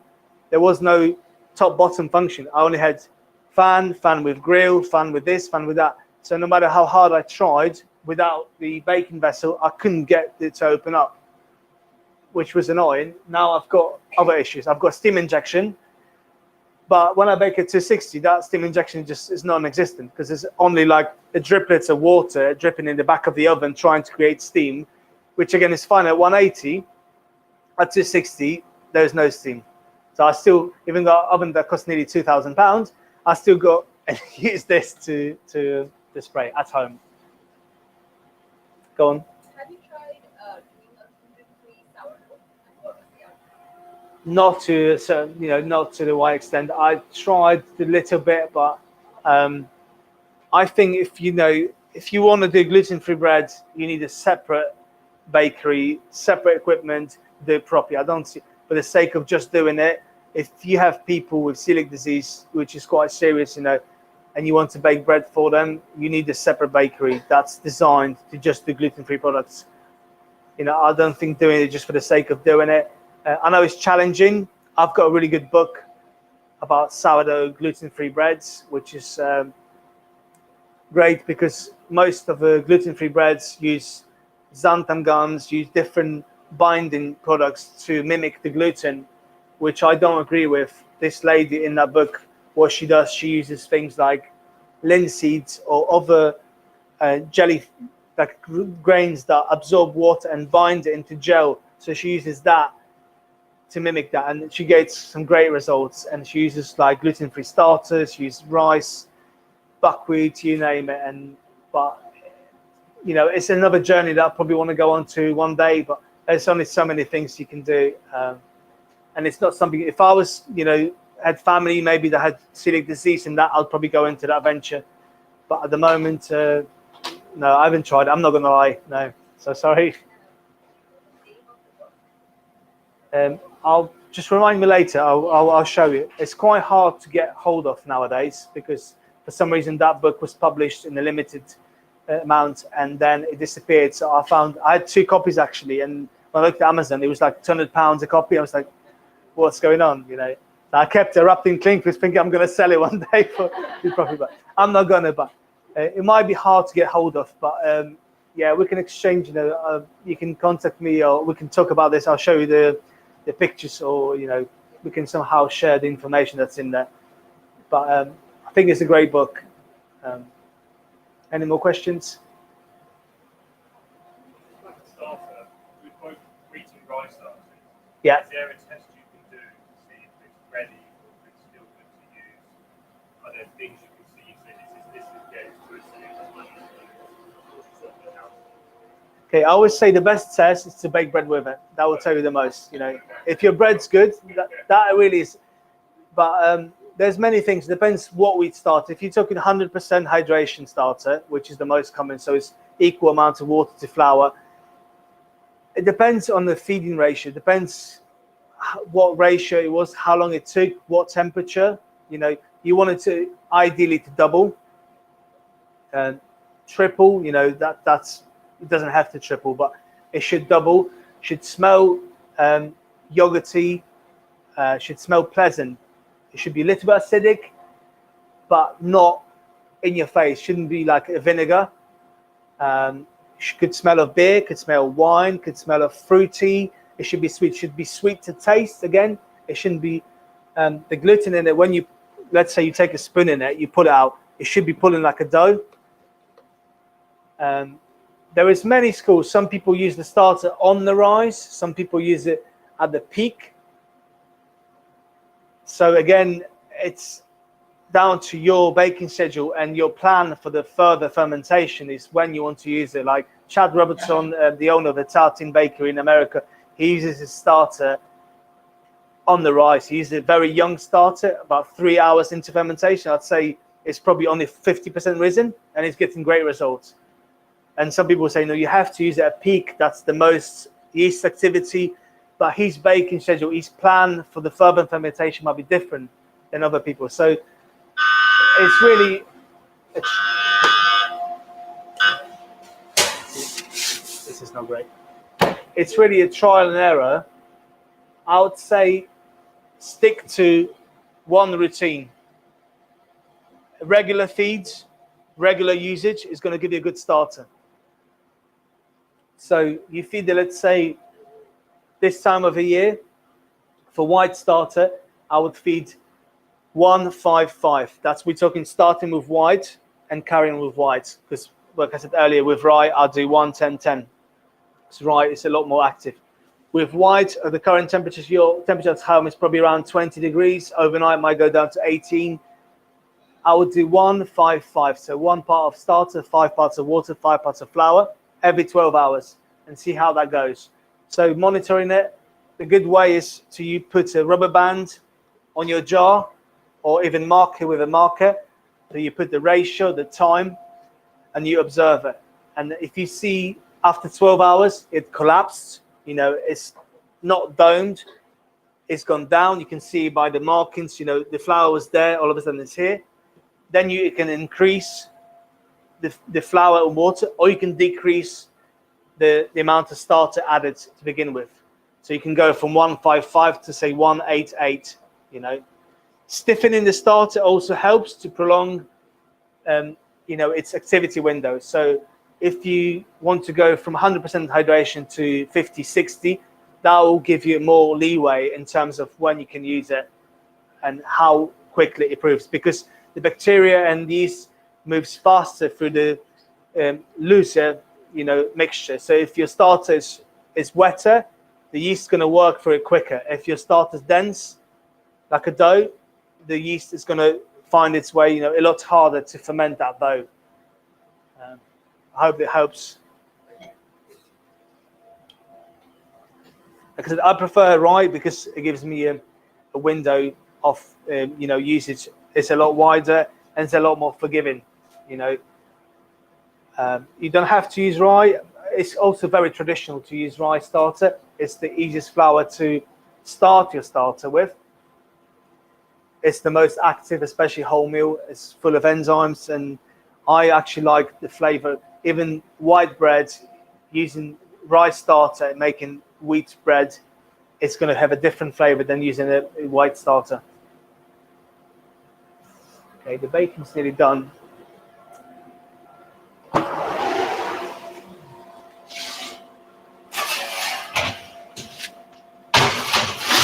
So again, with the temperatures, don't just stick to what someone said, and you should look at the loaf, have a look at the color, see if it's going too fast, turn it down. If it's going too slow, turn it up.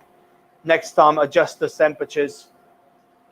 Every oven's different, and no oven bakes the same, even on the same day. Sometimes, like I was saying to Stefan today, when I bake at home, 6 loaves, one after another, the last one is always the best, no matter what I do, because probably it proves the longest and the oven's the hottest, and somehow, the last one, it was never the one before last, it was always the last one, it always comes out the best. So testing your oven and sticking to, one recipe, using, again, the same, even containers for the dough proofing, so you can, monitor the rise, the same basket, the same weight of dough. So, let's say your bread had risen. We got those baskets still? No. Oh no. On the baskets you got those marks, this with the marks. So your bread had risen, let's say the 3 marks from the top. Next time, maybe try 4, because you thought it was underproofed, or if it was over, you do less. Again, if you have a bowl, you can use, a container that's translucent, and then monitor the dough rise. If I say to you, the 50% rise, you weren't happy with that, go 60 next time, go 70, go 100. But again, change one variable at a time. Don't change this, to change the amount of porridge, change flour, and change everything else, and hope that you're going to learn something from it. Change one thing, and then take notes. Sorry. You're still looking for a rise in the vanity basket as well. So the bread obviously gets turned in there. How much more should it come out in vanity? That's a very good question. It depends really how far in the fermentation we've gone during the bulk, how cold your fridge is, and when you're planning on baking. I normally aim at 50% rise during the baking. I do a strong pre-shape. I allow a good rest up to 1 hour.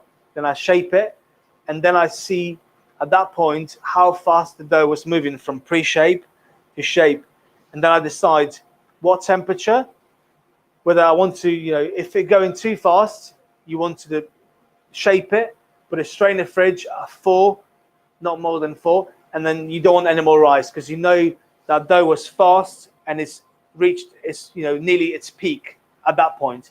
If your dough is slow and you only allow the 50%, you pre-shaped it, it's rested nicely, but it hasn't gone double again, then you want to put your dough in the fridge maybe at 5-6 degrees and allow that another 20-30% rise in the fridge. It should still slowly rise in the fridge.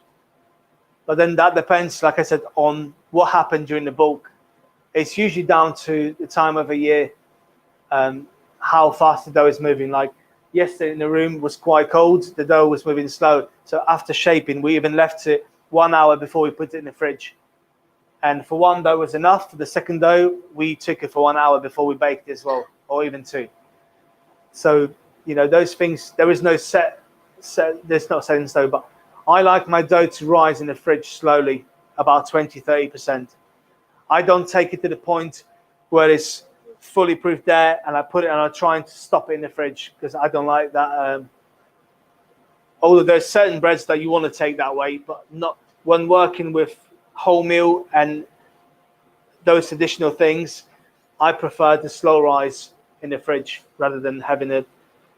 It works well with white breads. Like most of these bloggers online, when they show super open crumb, most of their bread is just white flour, strong white flour. So it's overhydrated and over fermented to the point it's literally like a jelly. So they just score it, so you get an amazing crumb structure, but there's not much to it, there's not much flavor, there's not much anything else. It's just a show of what I can do with bread.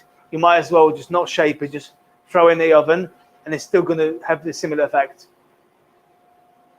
Sorry, there was a lady, yeah, sorry. We cook the bread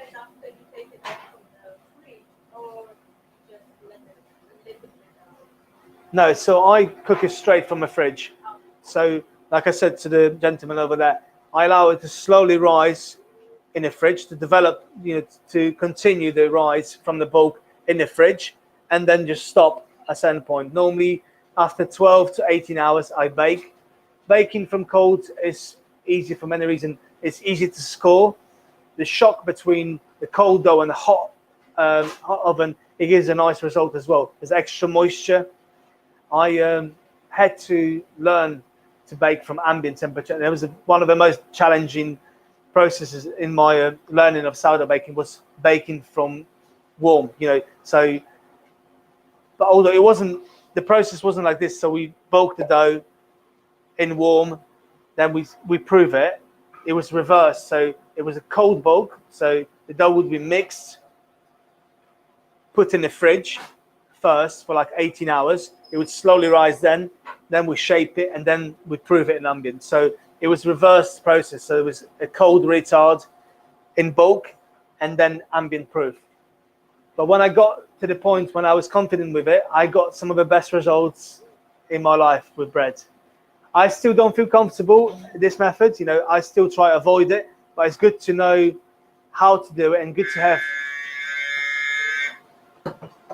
the options. Sometimes, your plan is changed. You have to go somewhere. You start mixing to understand the fermentation dynamics and to be able to tweak it, to change it, and still get the good results. It's a very good thing to learn.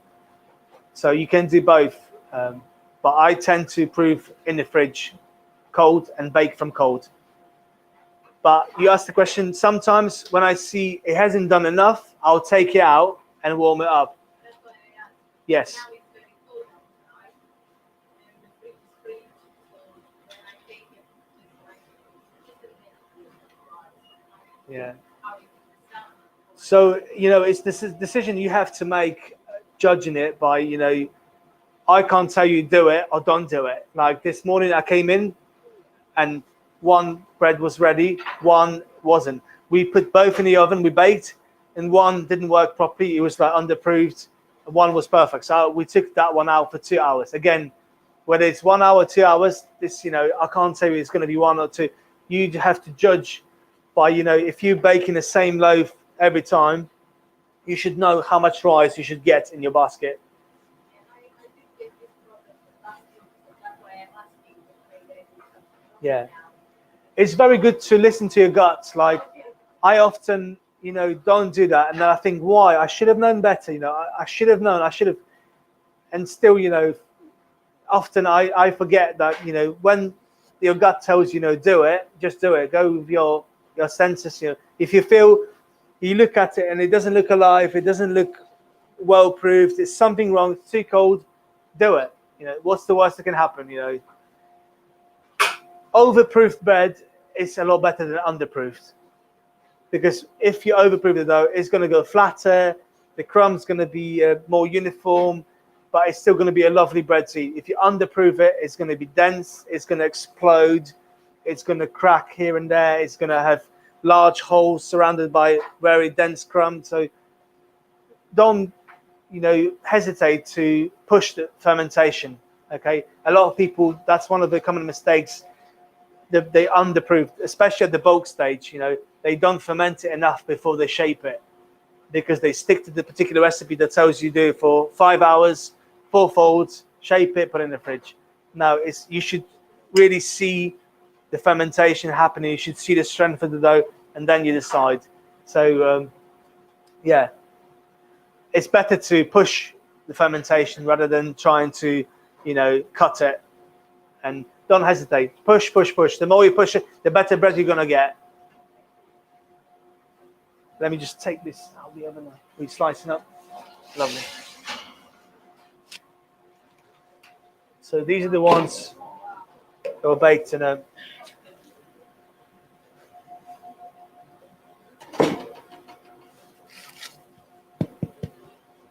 We can check the temperature actually inside in a minute.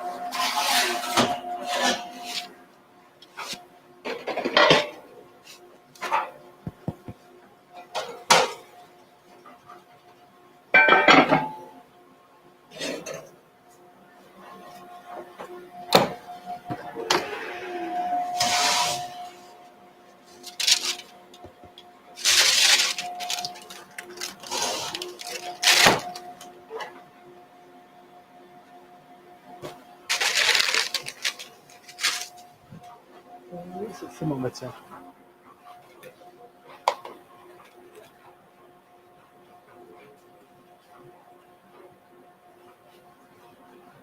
So it's just going over 100. It will never go to 150 or 260 like the oven is, but just aim at 100. That will, that's an easy number to remember. And then your bread's ready. With porridge, it's good to allow it an extra 5-6 minutes to bake. Even when it reaches the temperature of 100 degrees, turn the oven down or leave it in a hot oven for a few more minutes because of the extra moisture that's added to the dough. You want it to make sure it's cooked out. So it's not just reaching the temperature, it's allowing to bake properly.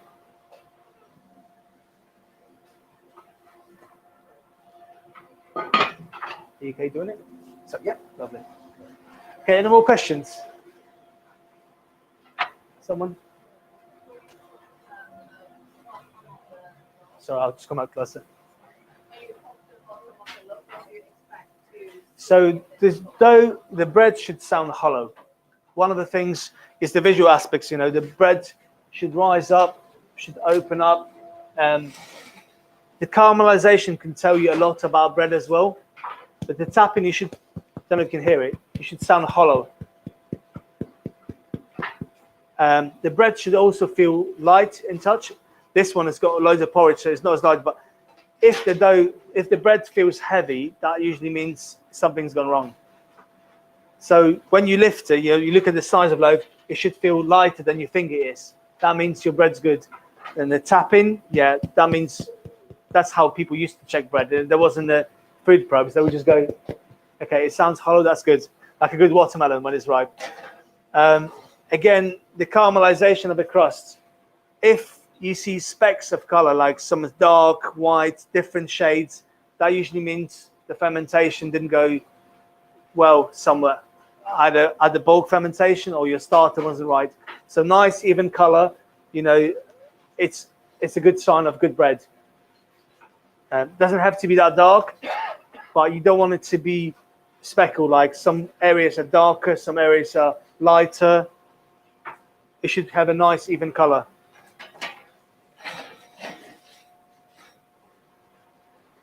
Any more?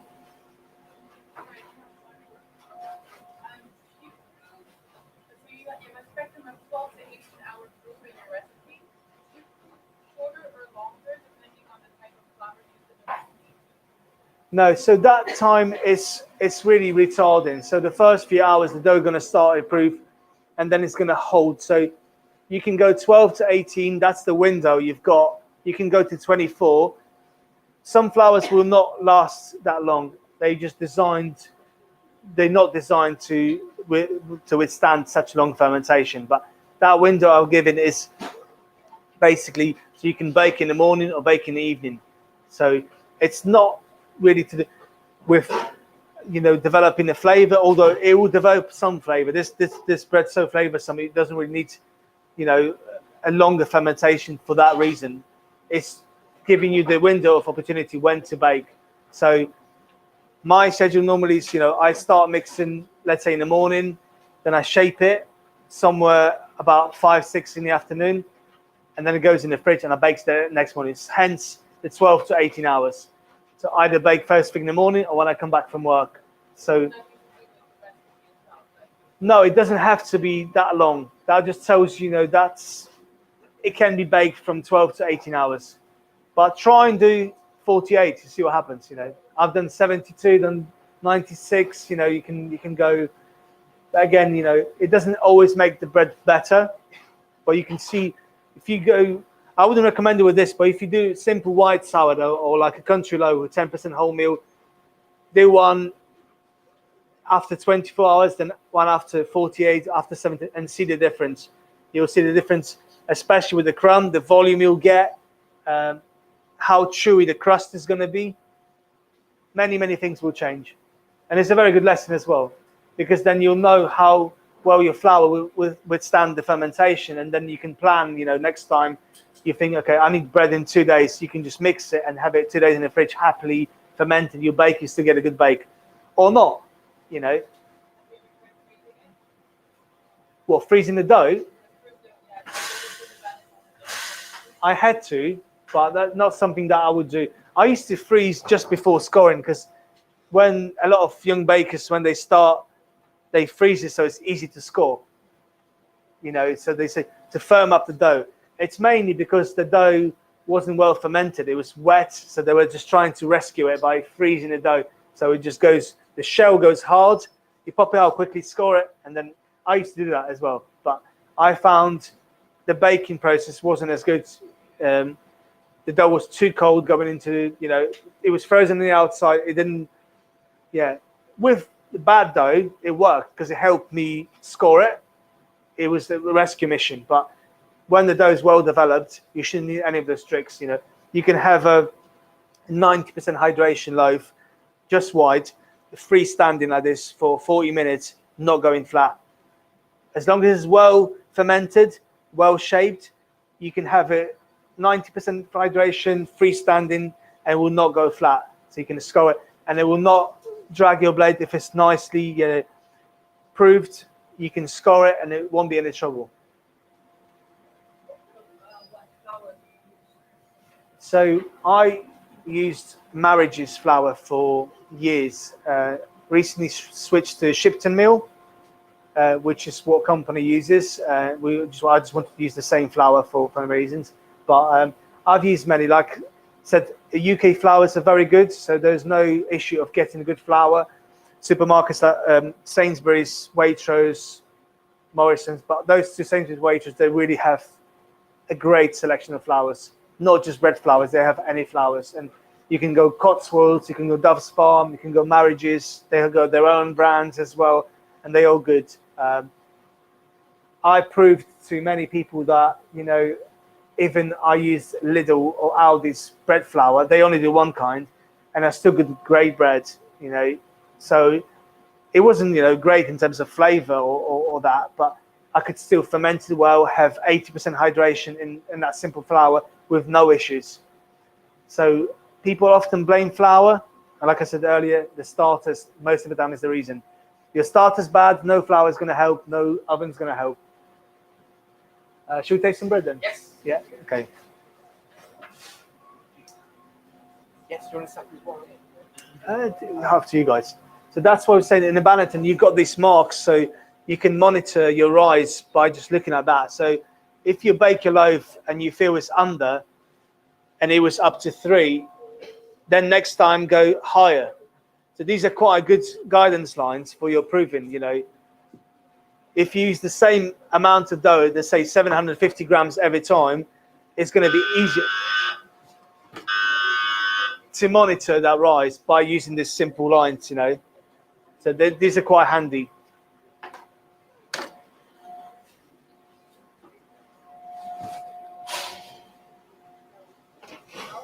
See, this one hasn't even opened up.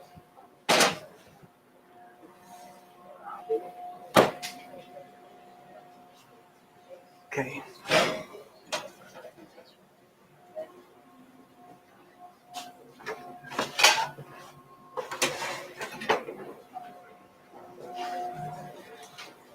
Right? Yeah, you? Yeah. How did it go? All right? Yeah? We have a feeling we don't hear very much, but at the back they can hear very well. Yeah. I can't hear people really talking. Yes. Should I switch this off? That's always the